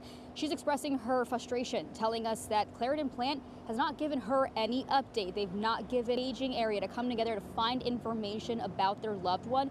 The only information she received that she knew her brother was injured was from another worker at that plant who said they went ahead and saw her brother being loaded in an ambulance, not looking well. Can't imagine what the rest of family members are feeling right now, anticipating knowing if their loved one is okay. We are still waiting to confirm if her brother is at any of these AHN locations. We've been here for about an hour. We haven't seen any more activity coming in and out, but we will continue to update you if and when we see more. Mike, Shannon? Can just imagine how difficult it is for those family members and loved ones waiting for word on their loved one who may have been involved in this tragedy at Clairton Coke Works. We are working hard to find out information about exactly what took place and what the status is of those who have survived these blasts and fire at the Clairton Coke Works this morning around 11 a.m. Those folks just really desperate for information, as are we, to make sure we get you the very best information and accurate information about what's going on with, first and foremost, the victims of this tragedy. Yeah, our heart goes out to all of the workers who, their families have not been contacted yet. The lack of information just adding to the frustration of so many people right now. Just as soon as we hear from officials from U.S. Steel and county officials, once they piece together a timeline of what happened, we will bring you that press conference live. Yeah, let's go over to meteorologist Jeff Rizal. I know we've covered Clairton Coke Works a lot in the past, Jeff, and other emergencies there. I asked our reporter Kaylee Gunderson a couple hours ago if she could smell anything, out of the ordinary there. She said no, and maybe that's a good sign, but we're waiting to hear from folks about what's going on with the air. Yeah, correct. As a result of the explosion and then the efforts to put out any of the flames that were a result of that explosion, there were particulates that were ejected into the atmosphere, and as a result, it's unknown as to what impact they may have on air quality localized to the explosion location. As you've heard Shannon and Mike talking about, the Allegheny County Health Department kind of issuing an air quality alert for areas immediately around that explosion site, within about a mile perimeter on all sides is what they're saying, for folks to stay indoors if possible, and if you can recirculate your air using your HVAC system, to do so as well until they get a handle on what air quality impacts that explosion may have had with reduced or poor air quality. Now, what we're talking about, here's Clairton, and the mill or plant is right about in this location, just right along the Mon River. To the north of that location, you have Glassport and Coal Valley, about a 3/4 of a mile to a mile to the north. To the west is Jefferson Hills, and to the south is Elizabeth and West Elizabeth, and just to the east, just across the river, you have the Versailles area as well. So if you want to draw a line from Glassport to Versailles down to Elizabeth, then up toward Jefferson Hills, that would be the area that's impacted or that's being discussed here as a result of any particulates in the atmosphere and potential air quality concerns, at least in the short term. The reason it's so localized, first the explosion obviously, but the air is kind of stagnant today. There's not a lot of wind outside. You can see right now wind speeds are between about 3 and 6 miles an hour, so that's just a hint of a breeze. It's coming in from a southerly direction, but the air mass is pretty stagnant outside. So if there is going to be some slight flow to any air particulate matter, it's going to be to the north of that Clairton location on up toward the Glassport area. And of course, for anyone out on the scene, it is warm and it is sticky. As I mentioned, the air mass is stagnant. Temperatures right now are running in the mid to upper 80s across the area. So folks on the scene, first responders, will certainly need to stay hydrated and stay aware of that heat and humidity as it continues to build over the course of the afternoon. Jeff, thank you. Again, here is what we know at this hour. One person has died. 2 people are still unaccounted for. Many more are injured after this explosion at Clairton Coke Works plant, U.S. Steel's plant in the Mon Valley. The Allegheny County Health Department says you should stay inside if you are within 1 mile of the plant. State and federal agencies, including the ATF, are responding to this explosion. Pittsburgh's Action News 4 reporter Kaylee Gunderson is just outside the entrance to the Clairton Coke Works. She joins us now with what else she has learned from the scene. Kaylee, this is still a very active scene. Yeah, absolutely, it is. It has calmed down significantly since earlier today, but still very active, and we are still asked to stay at this point or the block in front of us. We're just tied to our truck, so we have to stay where we're at. But this is the max that we can see right here. We can look straight into that front gate of the plant. There's another ambulance that just pulled up, but we have not seen any major activity in quite a while. We saw John Fetterman show back up. He did not say anything new, and then he left again. So we are here waiting at this point, hoping for a press conference of some sort, some answers, a chance to really ask officials questions about what has happened here, and hopefully get some updates on the people who were hurt or those 2 people who we learned are unaccounted for. We know 1 person has died. That, of course, is top of mind for people in the community who have showed up seeking answers about what's happened. That's shocking to them, but you know, they want to know more. They want to know what's going on. Are they going to be able to find the 2 people who are unaccounted for? And how are those people, they said dozens at one point, that were injured and rushed to the hospital? Again, active, just not as lively in terms of police cars, ambulances, helicopters. That has died down quite a bit. But the urgency that we feel here and people going in and out of that front gate is still very active. And so again, we are waiting for that chance to ask questions and really get some answers, hopefully some more clarity on what has happened here. Oh, you're good. But we're going to stay put. We're going to be here and wait for the chance to do that. And we'll bring you any updates as soon as we get them. All right, Kaylee, thank you once again for that update. Many people who live and work in Clairton are concerned about the air quality right now due to all the smoke from the explosion and the firefight. The Allegheny County Health Department is actively monitoring the explosion. That's the word from Allegheny County this afternoon. They say the air quality monitors have not detected levels above federal standards, but out of an abundance of caution, residents living within 1 mile of the plant are advised to please remain indoors, close all your windows and doors, and set your HVAC systems to recirculate the air. Don't bring any air from the outside inside. And they say avoid activities that draw in the outside air, such as using those exhaust fans. Take a look at this video of a charred vehicle inside the scene of, again, multiple explosions in the Clairton Coke Works plant. In the midst of all that rubble, that explosion really causing severe and extensive damage to the factory itself. So many elected officials are saying, hey, we're hearing from you, you want to help. The best thing that you could do just to stay away from the plant right now. But the Southeast Regional EMS is putting out a call for those of you who would like to pitch in some way. Right now there's a call for water, drinks, snacks following the incident. Yeah, they are urging you to take that to a specific location. We're going to get you that location. That's yeah, right. we're gonna get you through this. So if you want to do something, here's your chance. They want to keep all first responders hydrated, and so and for those of you who are working through this challenging situation, here's how you can help. They need that bottled water, sports drinks, popsicles, electrolyte packets, snacks, and cooling supplies like fans and cooling towels and things like that. And this is the really important information about where you can take it. Yeah, don't bring it to the plant. The drop-off location is on your screen right now. Take a picture of it, write this down. It's the Southeast Regional EMS at 2121 Century Drive. That is in Jefferson Hills. For non-emergency donation questions, they say, please send us a message. They'll respond as quickly as possible. They want to thank the community for the already incredible outpouring of support from the community. So many people asking, hey, how can I pitch in?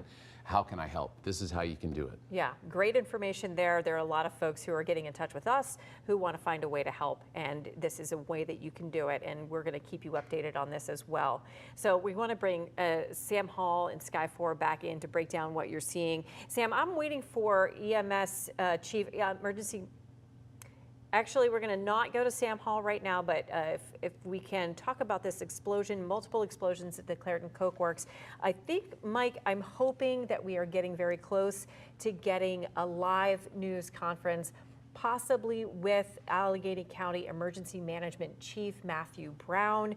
I'm hoping to hear from Allegheny County Executive the executive, Sarah Inamorado, as well, and people who are involved in the rescue operation and the response to this tragedy at this U.S. Steel mill here in Clairton. When a situation like this happens, it's clear the response is to go in and save lives.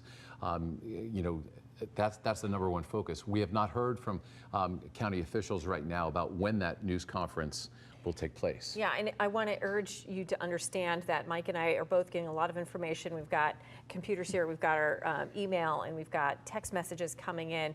There's a lot of information that is coming in.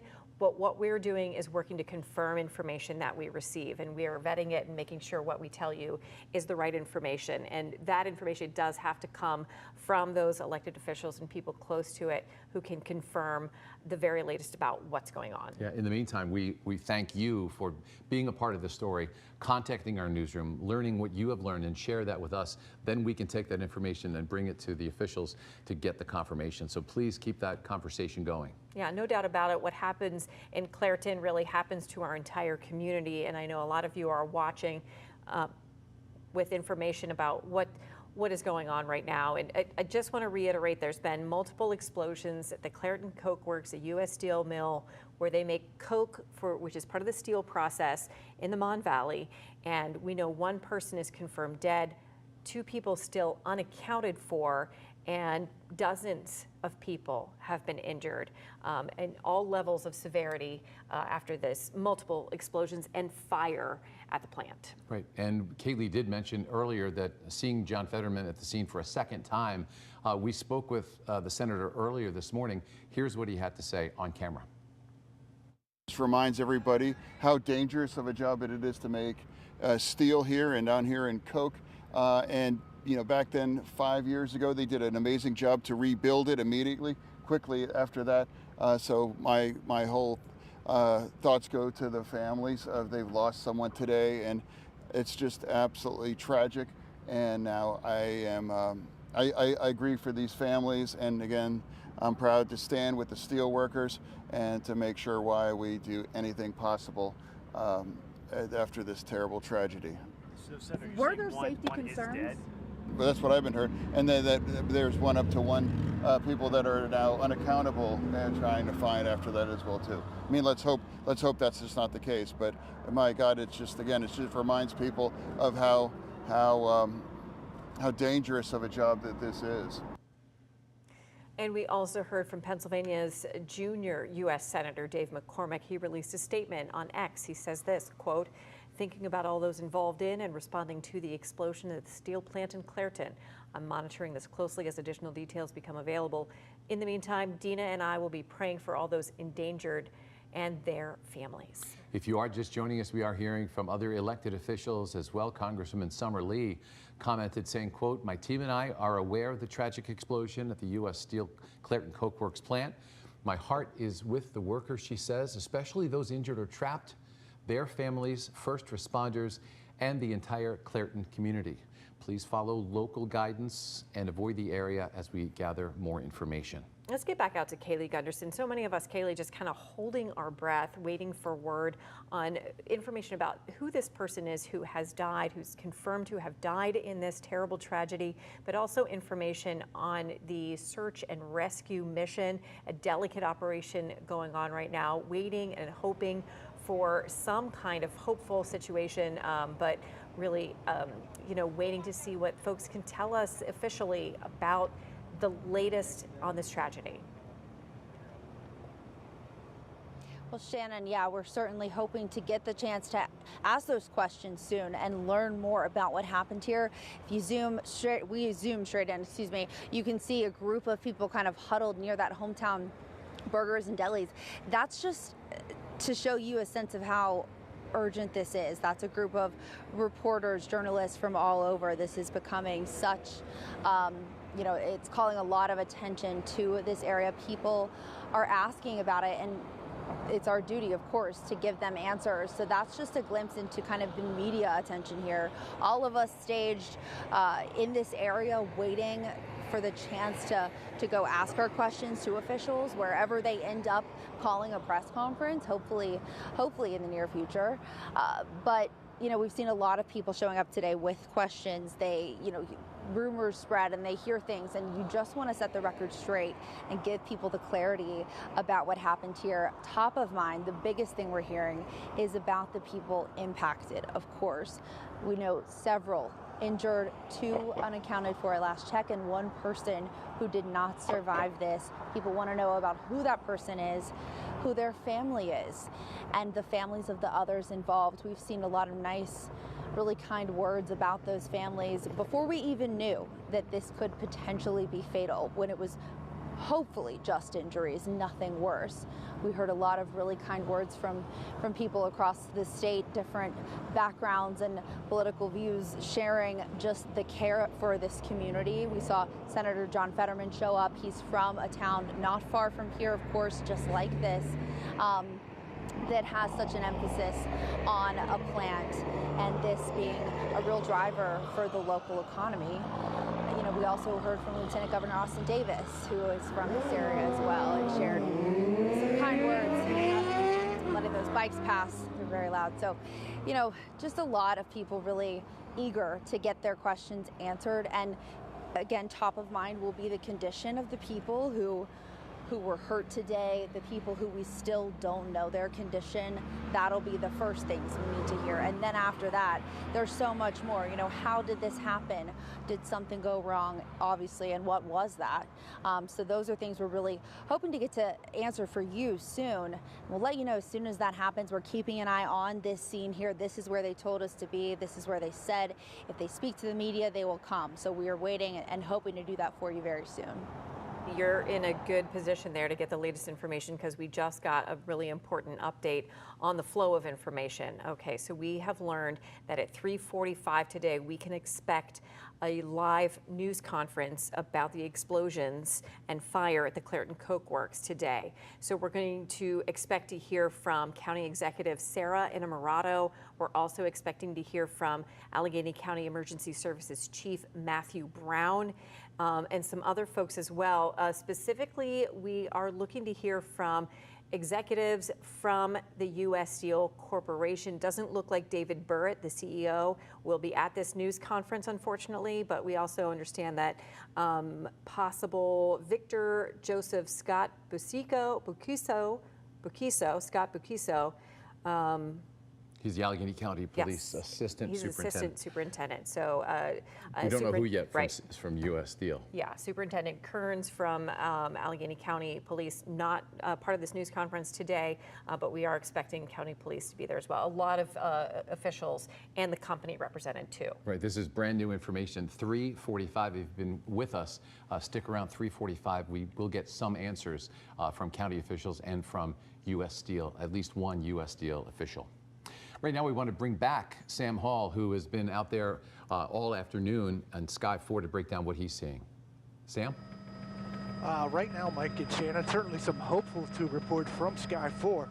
As just moments ago from the opposite side of the building where we saw the major portion of the damage from the explosions and fire, they have taken a person outside of there, or from there, put them in a gurney, and now put them in the back of an ambulance. That ambulance stayed at the scene for about 2 or 3 minutes, and now that ambulance has traveled over to the helipad here at the Clairton Coke Works of U.S. Steel, and hopefully that's a person that they're going to quickly get away to the hospital. So the hopes for maybe certainly one, maybe more has been found inside the, as the search and rescue mission was continuing. Hopefully we've had one. This is where that ambulance just drove away from literally 45 seconds ago, and there was a large gathering of employees and first responders on that scene. They continue to work on the back side of the building there, from where the initial kind of significant damage was done to the building and the roof. And you can see some damage from this backside as well,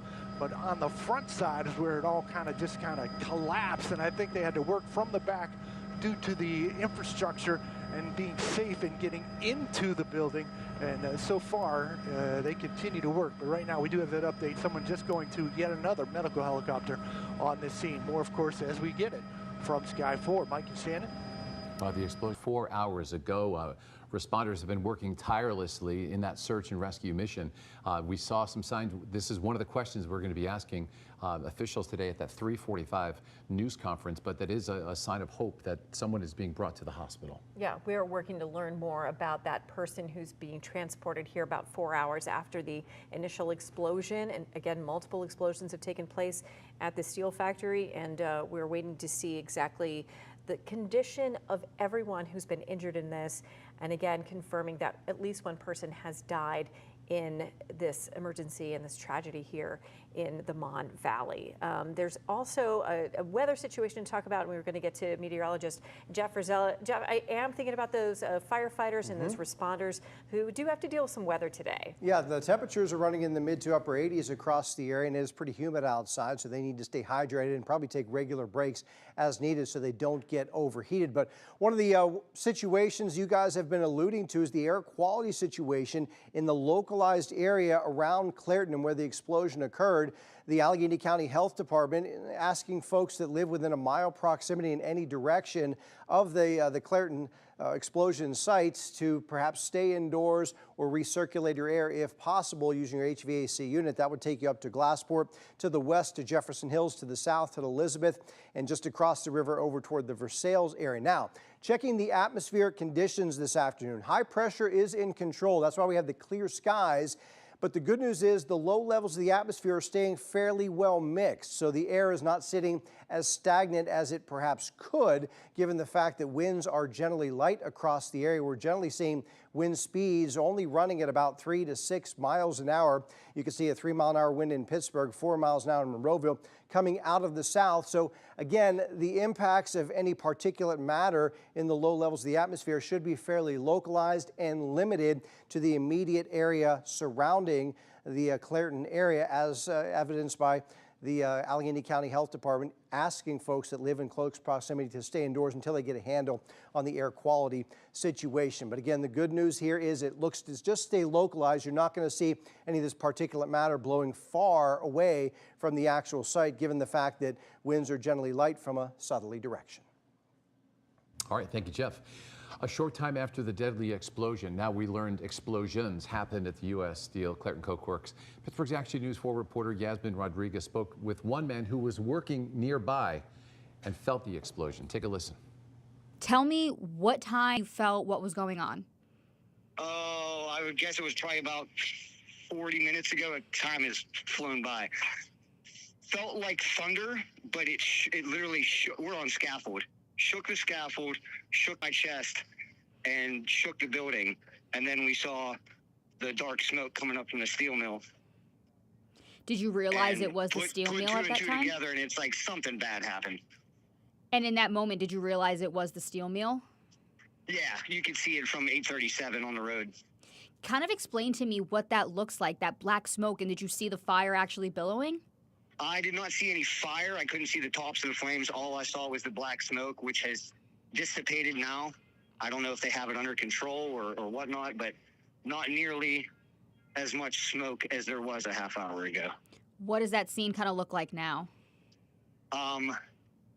Every fire department within 15 miles is here. A lot of ambulances, lots of sirens. Did you physically hear an explosion? Oh yeah, it sounded like thunder. Wow. How far is your work site from the mill? A half mile to a mile. So everybody on your site kind of felt it and heard it? Yeah, not even a half mile. We're pretty close. I can hear the emergency responders in the background of you. Wow. Have you worked in this area for a long time? We've been down here for about 2 weeks. We're doing a brick veneer on a building, and just so happened to be down here while it was happening. Any evacuations happening right now in your area? I honestly, I don't know. I can't speak to that. Are you guys kind of hunkering down in the meantime? We're continuing to work. But hopefully, I don't know, maybe it'll be an early quit day. I don't know. I'm just worried about the guys down there. Yeah. Is there anything else about the scene that you can kind of tell us, describe what's going on? Because we're seeing it from that aerial view, but you're kind of seeing it firsthand. Is there anything else that you can kind of tell us that would help? From my understanding, there was construction going on down there. It might have been because of the Nissan merger or Nippon merger. I'm not sure, but it could be due to some type of construction. Mm-hmm. I can't speak facts. You know, this is all opinion. Can you still see that smoke though right now? No, not from where I'm at. It's kind of dissipated enough that it's really not the same billowing cloud that it was when it first happened. That was Yasmin Rodriguez's interview. Meantime, State Senate Leader Kim Ward issued a statement regarding the U.S. Steel explosion. She said this: "Today's tragic events have left our entire region shaken. My heart and prayers are with the families enduring unimaginable worry and grief. I'm deeply grateful for the swift and selfless actions of first responders and rescue crews who continue working under stressful conditions." She continues saying, "For generations, U.S. Steel and the Clairton Coke Works plant have stood as symbols of Western Pennsylvania's work ethic and determination. Our region's story has been forged in the heat of steel mills by people who do not back down from challenges, but instead stand shoulder to shoulder in hard times." In the face of heartbreak, she goes on to say, "We will not waver because in Western Pennsylvania, we are forged in steel and we do not break." I want to mention here, Mike, in this moment that, first of all, we're waiting for a news conference to begin in just about 23 minutes or so at 3:45, and we are going to take that news conference live. We're expecting to hear from the county executive, from county emergency management, from county police, and also from the U.S. Steel Company themselves about information. And hopefully it is we get a lot more information and details about the tragedy today. I also just want to mention that just moments ago, 4 hours after the initial explosion, we saw another patient taken by ambulance from the blast site to a waiting helicopter and then hopefully off to get treatment at a hospital. Yeah, that's one of the signs of hope. We are hoping to learn more about that person who was taken to that heliport and then taken away to the hospital. We will learn more about that as soon as that 3:45 news conference begins. You know, Sam Hall showed us in Sky 4 that person on the transport. And Sam, describe what's going on now. Right now, that person has been transferred from the ambulance into this helicopter. Stat Medevac getting ready to take off from the helipad. You can see they have now lifted from the ground, and they will get away. We'll actually back up a little bit here in Sky 4 to give them room to do the things that they need to do heading toward downtown. But right now, that's a helicopter that just took in that person from an ambulance. Again, this is from the back side of where the explosions really. Sam Hall really doing a job for us, 4 hours strong, showing us what's happening above the U.S. Steel plant there at the Clairton Coke Works. In fact, U.S. Steel just posted a message to X. They say at around 11 a.m. Eastern Time on Monday, an incident occurred at U.S. Steel's Clairton plant, specifically at Coke Oven Batteries 13 and 14. Emergency teams were immediately dispatched to the scene. David Burritt, President and Chief Executive Officer of U.S. Steel Corporation, says this: "Our top priority is the safety and well-being of our employees and the environment." He goes on to say, "We are working closely with relevant authorities to investigate the cause of the incident and will provide additional updates as they become available." David Burritt, this U.S. Steel CEO, continues saying this: "Nearly 1,300 dedicated men and women work at the Clairton plant each day, performing their jobs with the utmost safety. During times like this, U.S. Steel employees come together to extend their love, prayers, and support to everyone affected."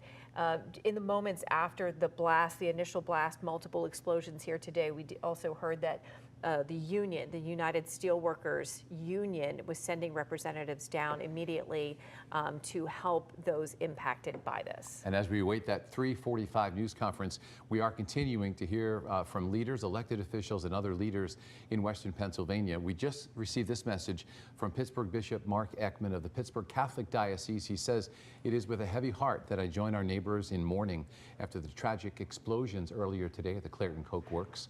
He goes on to say, "My deepest prayers are with the person who has died and with those who are injured and with the workers who are still missing.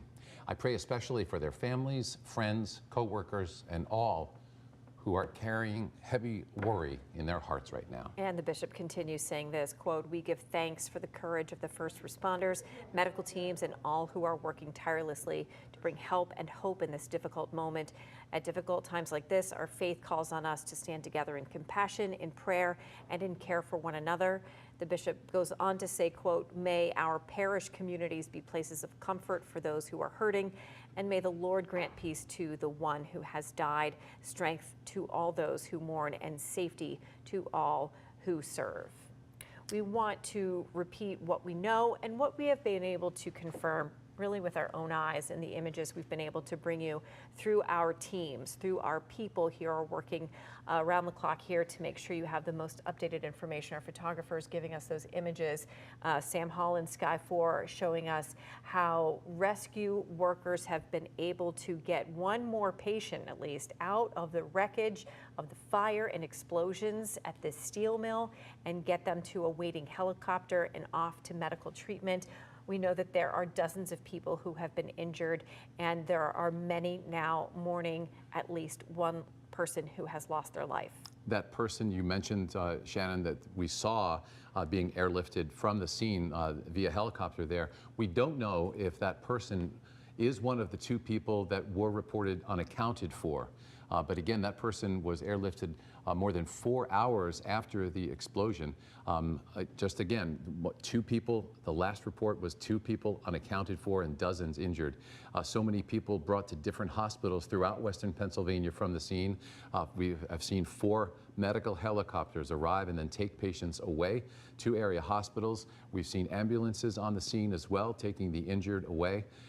We know that Pittsburgh's Action News 4 reporter Yasmin Rodriguez has been updating us throughout the last 4 hours with those injured at the various hospitals. Yeah, what we do when we cover stories in Pittsburgh, it's about people and the people who are really hurting and concerned and feeling a great deal of stress and anxiety right now, wondering the status of their loved one who works at this plant and wondering if they're okay.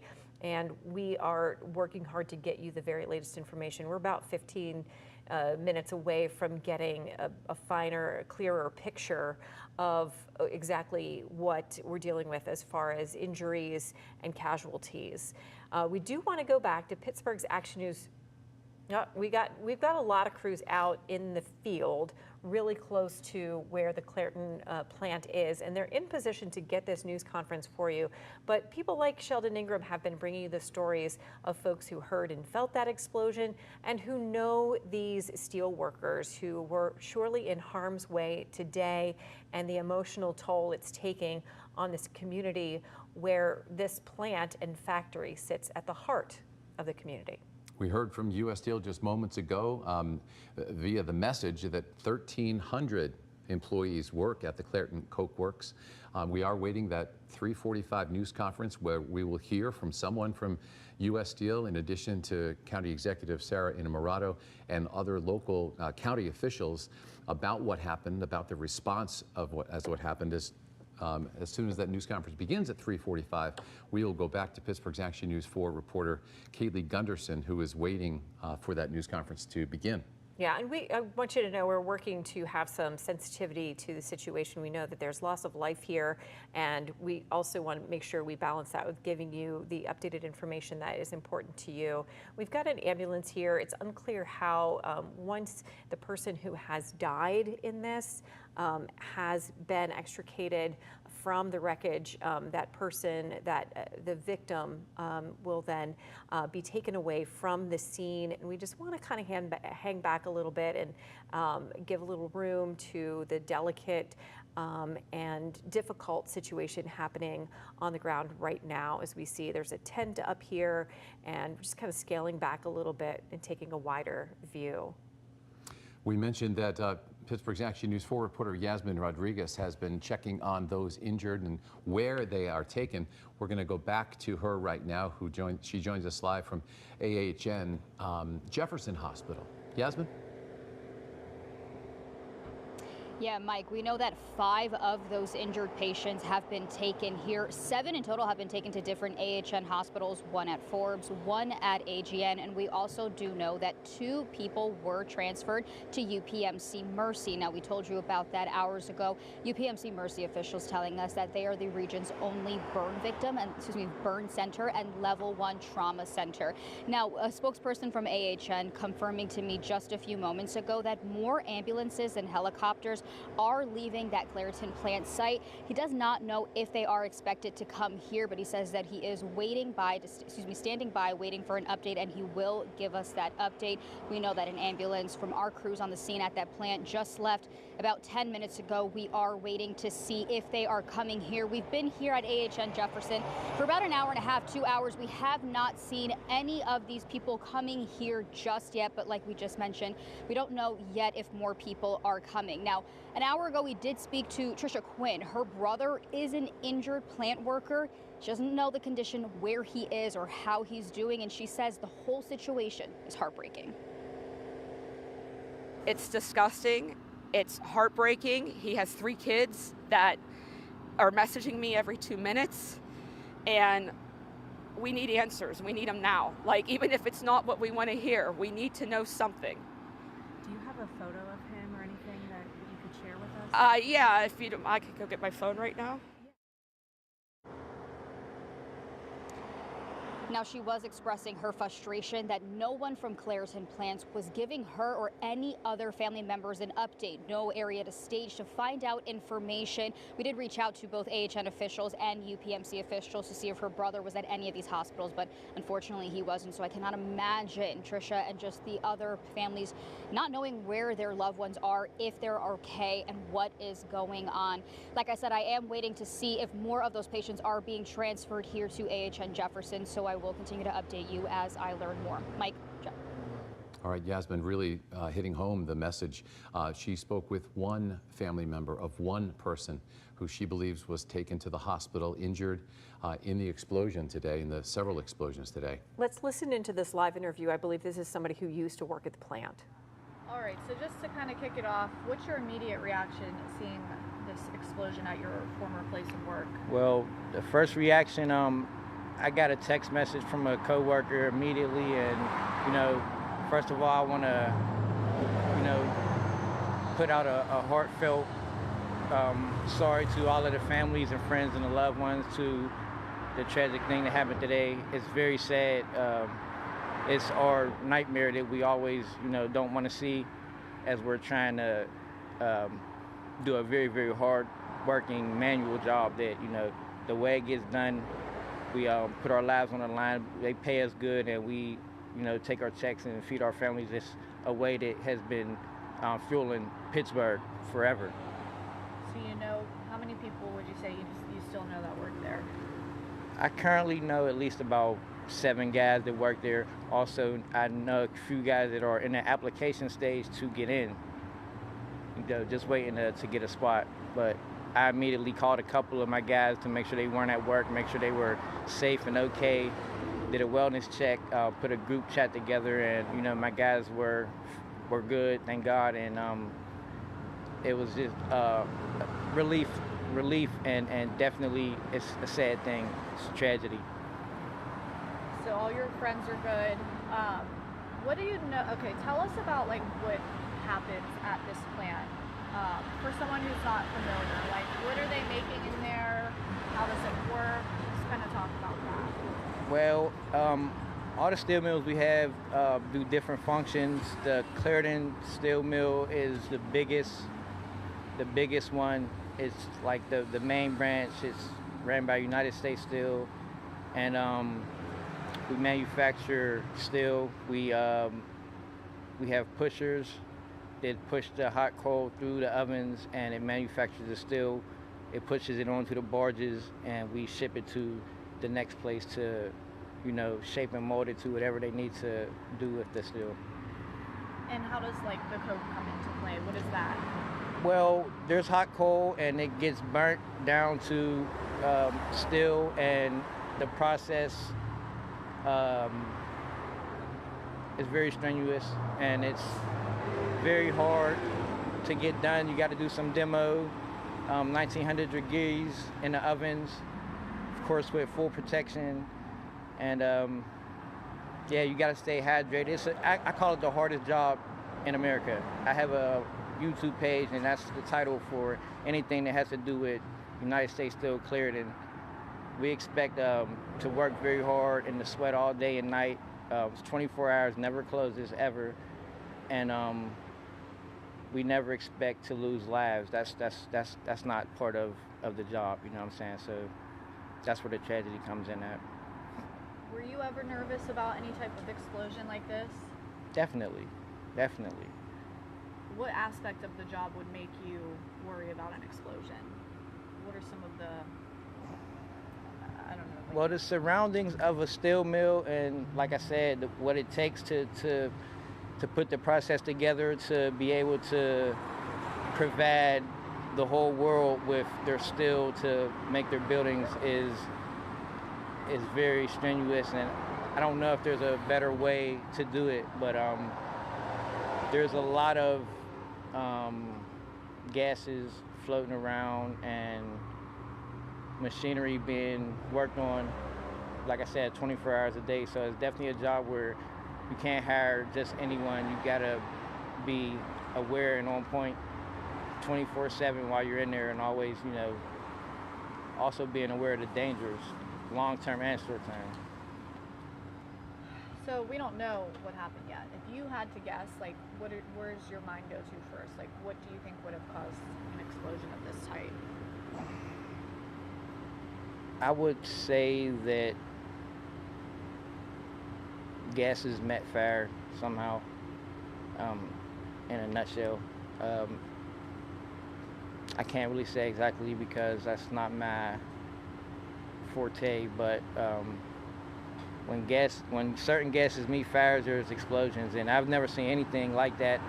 I have seen people get injured, and I've never seen anyone lose their lives or heard of an explosion that big, but I'm pretty sure that that's not the first explosion that's happened there. But this is maybe the biggest one that's ever happened.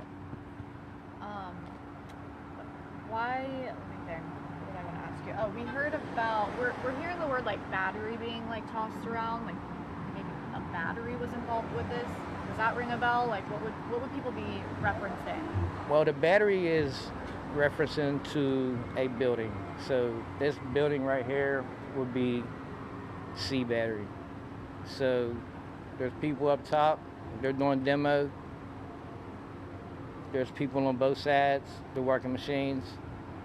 And yeah, the gases are pushing up. There's standpipes that they lift them, and it blows the fire out. So it's kind of like, I guess if it's a possibility if somebody wasn't on their job, then it's possible if there wasn't, standpipes weren't open, then they might have all popped at one time, and that could have actually been the battery, the battery exploding. You see that explosion, you see that picture, that's the battery.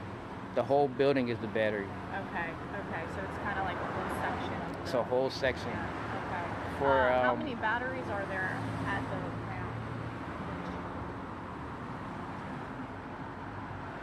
I don't want to guess, but I know there's 10, 13. Okay, so there's multiple. Yes. The steel mill is massive. Did you ever work in the battery?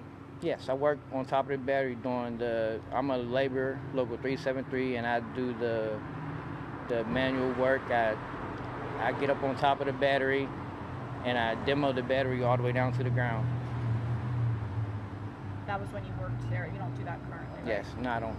So when you worked there, about how many people would roughly be working in a battery at a time? One battery, maybe 20 to 30 people. Yeah. Why did you leave U.S. Steel? I left U.S. Steel because of some of the research that I started doing on long-term illnesses, like mesothelioma, cancer, certain long-term illnesses that they are trying to link back to the steel mills that they haven't actually linked directly to them. But I do also know of older gentlemen that have been in the steel mills for 20, 30 years and they have cancer. So it was like kind of a blatant, something that was bound to happen. If you stay in there for too long of a period of time, then it's kind of like a definite. So once I got enough money together, me and my brother started up a company and we got out of the steel mill, breathing in a lot of sulfur and carbon monoxide and all types of other poisonous gases. Not ideal. But you're feeling thankful for that decision you made a few years ago. Yes, yes, I am. And that you weren't there today. Is there anything else that you want to add, or just kind of, I don't know, say, think I might have missed? Not really. Like I said in the beginning, I just wanted to give out my condolences to the family, friends, and loved ones, to anybody that's affected by this tragedy. Very sorry, and like we're gonna all pray and hopefully things will get better, and as a city we'll continue to hold each other down and help each other out when we're down. For sure. Well, thanks for sharing your expertise with us. That was very helpful. You know, we all kind of understand the inner workings of a place like this. That was Pittsburgh's Action News 4 reporter Jordan Siopa talking with Shane Smith, someone who said he worked at the Clairton Coke Works for a number of years and is now out, giving us some perspective about what goes on there and some of his concerns. Let's go up to Sky 4 with Sam Hall at this hour and see if you can give us an update on what you are able to see and tell from your vantage point. This is again the backside, Shannon, of where the initial explosion and firefight was, but there's significant damage to this backside of the building. Now, this is the third ambulance in the last 10 minutes that we've seen back into this same spot. First one pulled out and went to the helicopter. Second one is pulled out. A third has pulled in. We do know first responders are up inside this lift, inside the building, up to the second story. They're in a cherry picker, for lack of a better term, up in there surveying the damage, and I'm sure surveying to make sure that they have gotten any people, if they can, get them out of there. But you can see crews remaining on the scene. Again, first responders continue to be swarming the area, really, and I know that you've heard this a number of times, and the Pittsburghers want to come out, they want to help. But the best thing you can do right now, the best help you can be, is to stay away from the area because there's so much traffic. We're talking about dozens of fire trucks, emergency responders, ambulances, helicopters. The worst thing you can do is get in their way as they continue to try and do their work. Right now, another ambulance back in that same spot, as we really have both sides of this building now surrounded where the explosions and fire took place. More, of course, as we get it from Sky 4. Shannon and Mike. All right, Sam, thank you very much. As we await that 3:45 news conference, Kaylee Gunderson is standing by.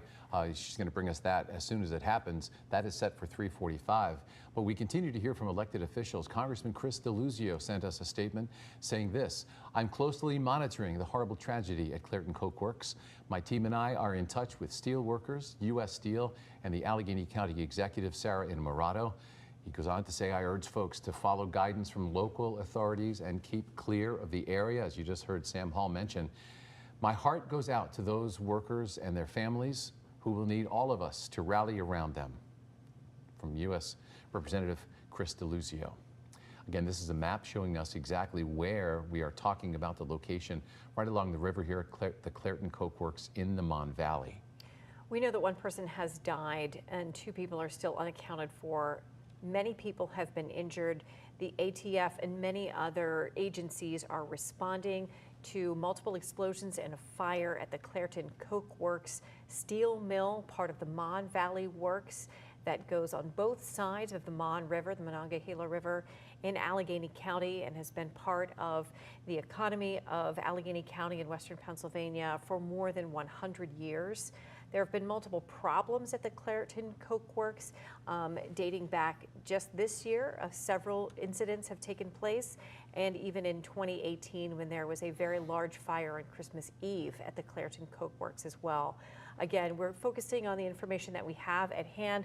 We also really want to let you know that you are in the right place for the very latest information, because we expect a news conference very shortly at 3:45. Our crews are in place to bring that news conference to you live. We expect the county executive, Sarah Innamorato, to speak. We expect an executive from U.S. Steel Corporation, not the CEO, but another representative from the company to talk, and also the Allegheny County Emergency Management Chief, Matt Brown, and County Police as well, to tell us what they can. And it will also give us an opportunity to try to ask some questions, which is important in our process. Yeah, our number one job right now is to report on those workers who have been injured, those taken to the hospital, their families, and the coworkers, Shannon, who really ran to the aid of their coworkers. We saw so many scenes just like this. Co-workers becoming first responders, if you will, running to that rubble to look for their co-workers and friends. Also, the big part of our story, many people who live and work in Clairton have concerns about the air quality due to all the smoke from the explosions and then the firefight. The Allegheny County Health Department actively monitoring the explosion. They say the air quality monitors have not detected levels above the federal standards, but out of an abundance of caution, the residents within a 1 mile radius from that plant advised to remain inside, closing all your doors and windows. And if you can, set your HVAC systems to recirculate the air inside your house, your building where you work, and don't use those exhaust fans that can suck in the air from the outside. We're starting to get information about the injured and the people who, at least one person who may have died in this. We are waiting to get that information confirmed from officials. You know, we have our reporters and photographers on the ground, and they're hearing firsthand from folks who are waiting to hear the status of their loved one, waiting, holding their breath, waiting for some news about the severity of these injuries. And we know about this at least one fatality. So we are talking with those folks. I want you to know that we're getting information, and as soon as we're able to confirm and report that information, we're going to pass it along to you. I know for those of you who have been checking in with us on this newscast and on WTAE and Pittsburgh's Action News 4 all day during the day today, starting before our new news today, you have been trusting us to get you the latest information on a very tragic day where disaster has struck in the heart of our community in Allegheny County, right along the Monongahela River. And we did get that statement from both Allegheny County government and U.S. Steel saying that they will speak at a 3:45 news conference. It's 3:47 right now. We are in place to bring you that news conference as we learn any information. As soon as that news conference begins, we will bring it to you live. Pittsburgh's Action News 4 reporter Kaylee Gunderson has been on scene for the past 4.5 hours. She is there on the scene to give you that news conference live when it happens. And again, we are hearing from folks who are connected to the steel mill, connected to the Clairton Coke Works. This is a place where they take coal and they turn it into coke, and the coking process is used as an ingredient and also in the process to get steel hot enough and to raise those temperatures. And we're dealing with what has been a dangerous place to work, and there are folks who have committed their lives to this kind of work, and we are hearing from their families, and we know that some of those families today are getting the very worst news. And we want to be a partner with you through this tragedy as we get the latest information. Cannot imagine the heartbreak of those 1,300 employees who are working there. We did hear from someone who was not working today, and the frustration of just not knowing any information. We hope to bring you that information in that press conference just as soon as it begins, but our thoughts right now are very much with those workers and their families right now. As the folks who are going to be delivering this news conference, including Allegheny County Executive Sarah Innamorato and the EMA chief here, the emergency, Matt Brown, who is the chief of the Emergency Management Agency here in Allegheny County. Yeah, here's a look, and you can, that building right there, that brick building, you can tell that is part. This is an old building. This Clairton Coke Works has been around for a long time, so you're kind of on the factory grounds here, getting this news conference where our elected officials will be coming soon, along with representatives from U.S. Steel, who have the job now of giving us information and details about a tragedy and about an emergent situation.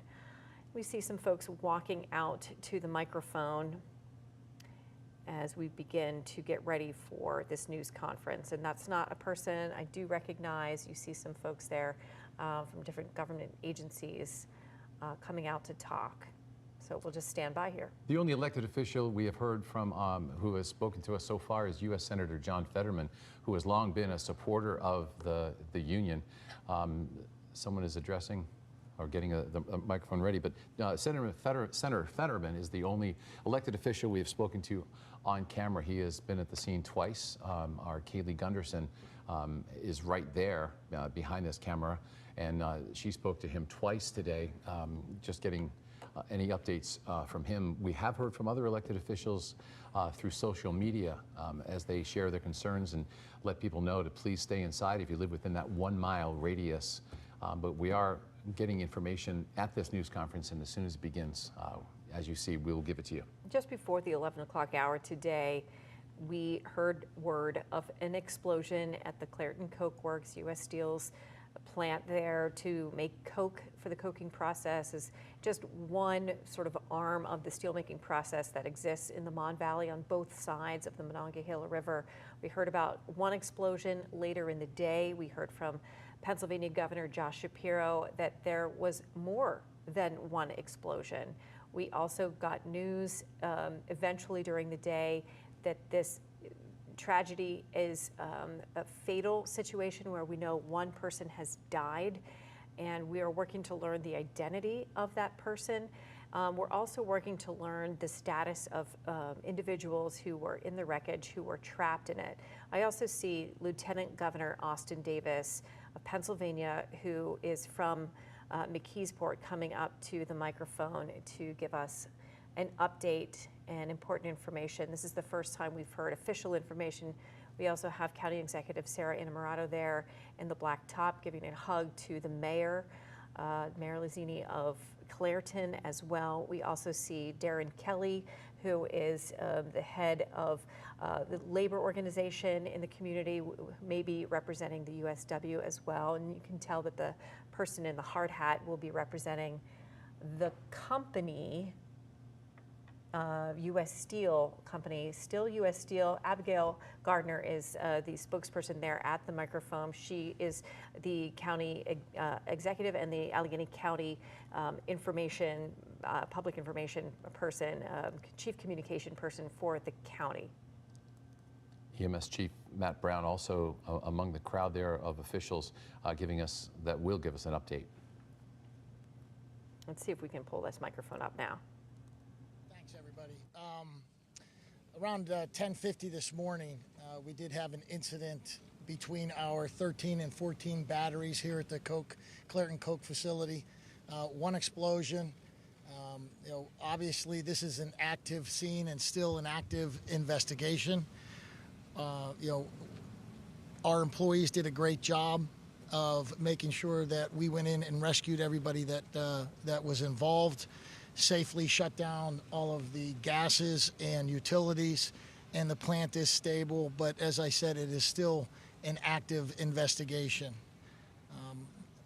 Our hearts go out to our employees. Safety is our #1 priority every day, every shift, 365. So obviously this is a tragedy that we want to understand.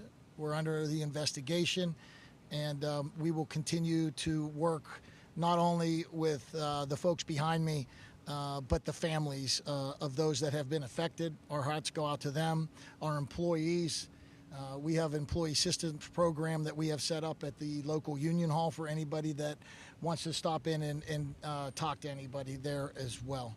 I would also like to thank our U.S. Steel, EMS, in all the communities, all the surrounding communities, EMS and fire that have come and helped in making sure that everybody got out of here as safe as possible today. Thank you.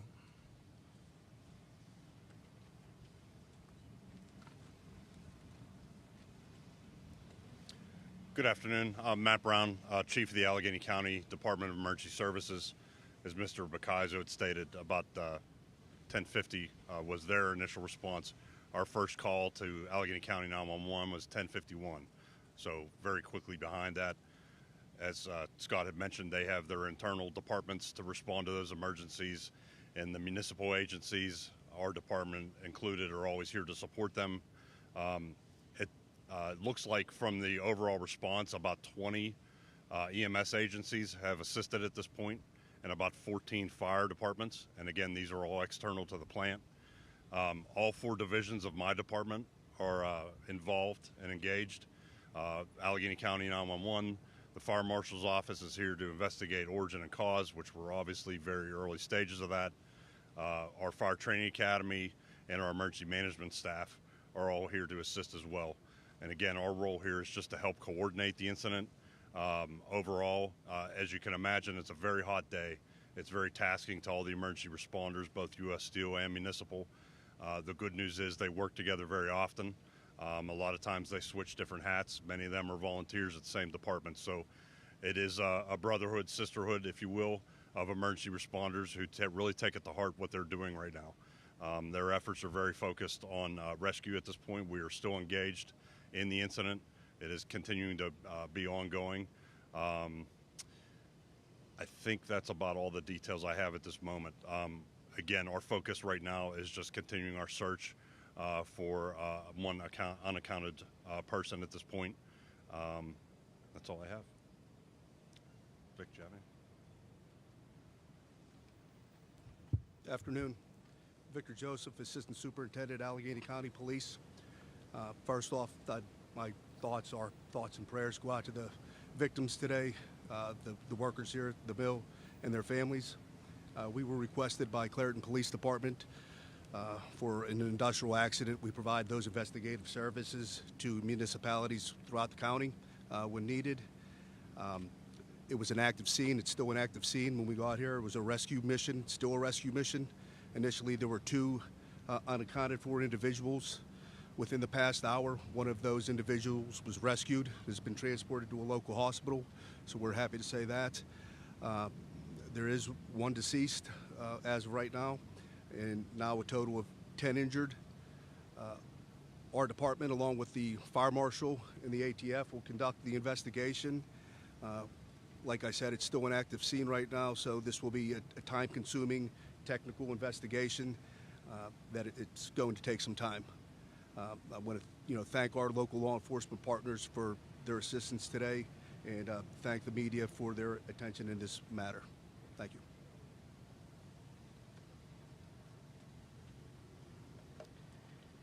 So I will echo the sentiment that our thoughts are with United Steelworkers District 10 members and all employees at U.S. Steel today, their families, and in the community of Clairton and the entire Mon Valley.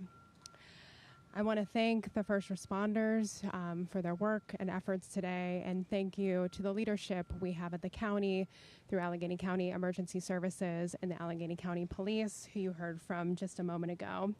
U.S. Steel and with their full cooperation and transparency, we aim to get to the bottom of the origin of what caused this explosion and prevent it from ever happening again. We also are deeply concerned about the community surrounding this facility. So I do want to touch on what Allegheny County Health Department issued earlier today. They are actively monitoring this explosion on site, and they are working in coordination with our emergency responders. And out of an abundance of caution, We advise residents within 1 mile of the plant to remain indoors, close all windows and doors, set HVAC systems to recirculate, and avoid activities that draw in outside air, such as exhaust fans. The Allegheny County Health Department air quality monitors have not detected a rise in PM 2.5 or sulfur dioxide above federal standards. And we will put out additional information as it becomes available to the public. So again, thank you to all our first responders and those involved in the rescue and recovery initiatives today. And I will pass it over to Lieutenant Governor Austin Davis to close us out. Thank you, County Executive Innamorato. The Mon Valley is home for me. And so today I'm particularly holding the workers, the steel workers, and all those who are affected close to my heart. I've been in constant communication with Governor Shapiro, as well as Randy Padfield, the director of the Pennsylvania Emergency Management Agency. When this event first happened, our agencies have been coordinating with county agencies and Chief Matt Brown to provide whatever resources our administration could provide to make sure that the workers who are on site are rescued and transported safely. We stand willing to provide any resources that we can as we move past today into an investigation phase. But we want to thank particularly the first responders who've responded to the site, who've showed up and ran towards danger. We're grateful for the leadership that they've shown, and we look forward to continuing to work in a collaborative manner, not just today, but in the weeks and months ahead, to ensure that an event like this doesn't happen again in the future. And I can say we've been in constant contact with officials at U.S. Steel. We're grateful for their partnership, as well as members of the United Steelworkers Union. I know we have President of the Allegheny County Labor Council, Darren Kelly, with us as well. And we're going to continue to keep the lines of communications open and to make sure we can help in any way possible. So with that, we'll be happy to take a few questions for any of the speakers that have spoken today. Just say who it's for, who you want to talk to.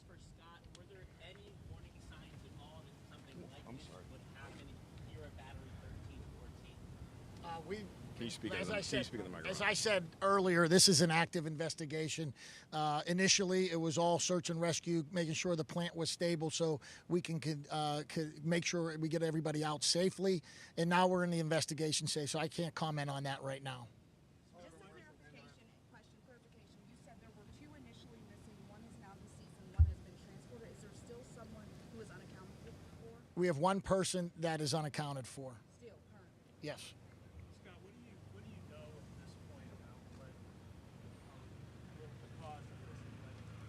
Well, yeah, we had an explosion. Very preliminary. We don't have any details right now. We're just starting that investigation. Obviously, with all of our local EMS folks and first responders, it was rescue first. So we'll get into the investigation as things go on. Are any other parts of the plant closed down right now besides those 2 batteries? No, everything else is stable in the plant. Those 2 batteries are shut down.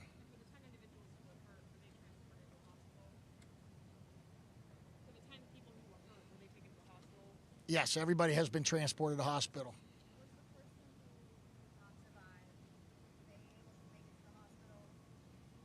They were pronounced deceased at the hospital. Where does the rescue effort stand right now?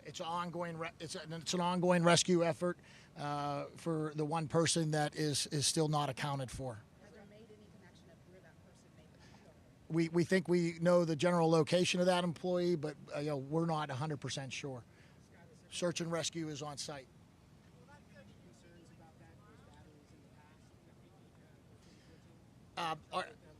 We are always concerned about any incident at any of our facilities. Safety, as I said before, is first and foremost. It's a core value of U.S. Steel, of our employees, management, union alike, and we work together to prevent anything like this happening. So that's why it's important that we get the investigation done properly.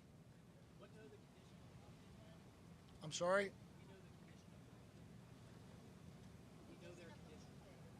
No. Hey, Scott, what's the policy procedure for notifying the affected employees that were involved? I'm sorry, hold on.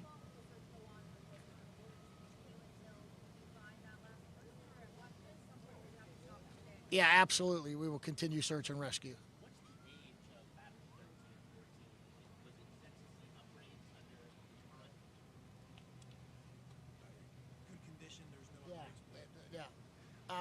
We had nothing planned for 13, 14 batteries in good condition, both productivity-wise, environmental-wise, and safety-wise. So.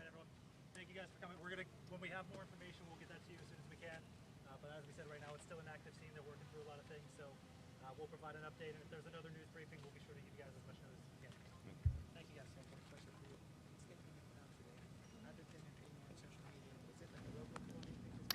You've been watching the live press conference from the Allegheny County officials and a U.S. Steel executive. A lot of information just revealed. That's right. Our live team coverage continues through the afternoon, but we've heard from county officials. We also heard from U.S. Steel Representative Scott Bacaizo, and he said this remains an active search and rescue operation. He did detail that one person has died. He said that person was pronounced dead at the hospital. Earlier today, we reported that there were 2 workers unaccounted for. He gave us an update and said one of those 2 people who were unaccounted for have been rescued. We're hoping to learn the identity of the one person killed in all of this. We did not learn that. They did take some questions, but not a lot of questions. They told us that 2 batteries or 2 big buildings that are part of the structure of that particular factory are down. They're obviously not working because of so much damage. A representative from U.S. Steel said that the rest of the plant is stable. Right. And he said up to that point, the area where the explosion happened, we have been told, was between the 13th and 14th battery. He said that was operational. He said there were no problems at that battery. It's interesting that so this is an important part of what came out of that news conference right now. And then we learned once again, we know one person confirmed killed in an explosion. It's unclear. There were 2 people unaccounted for, but now just one person is unaccounted for. Leads us to believe that there was one person late in the day who was rescued and got to medical care on a helicopter. That's right. And earlier today, we were told that dozens of people had been injured. We just got, at the press conference, we heard new information. 10 people have been injured. That's classified as injured. Absolutely. So those 10 people rushed to area hospitals from UPMC Mercy. 2 people went there. We know 5 people went to Jefferson, which is an AHN facility, that hospital there, not far from Clairton at all, just a few miles away. We knew there was at least one person at Forbes out in the Monroeville area, and also AGH, the large hospital on the North Shore, part of our medical systems here in Pittsburgh. This is still an active investigation, lots going on. We have our people throughout the Mon Valley bringing you the story. We're going to reset right now and start Pittsburgh's Action News 4 at 4.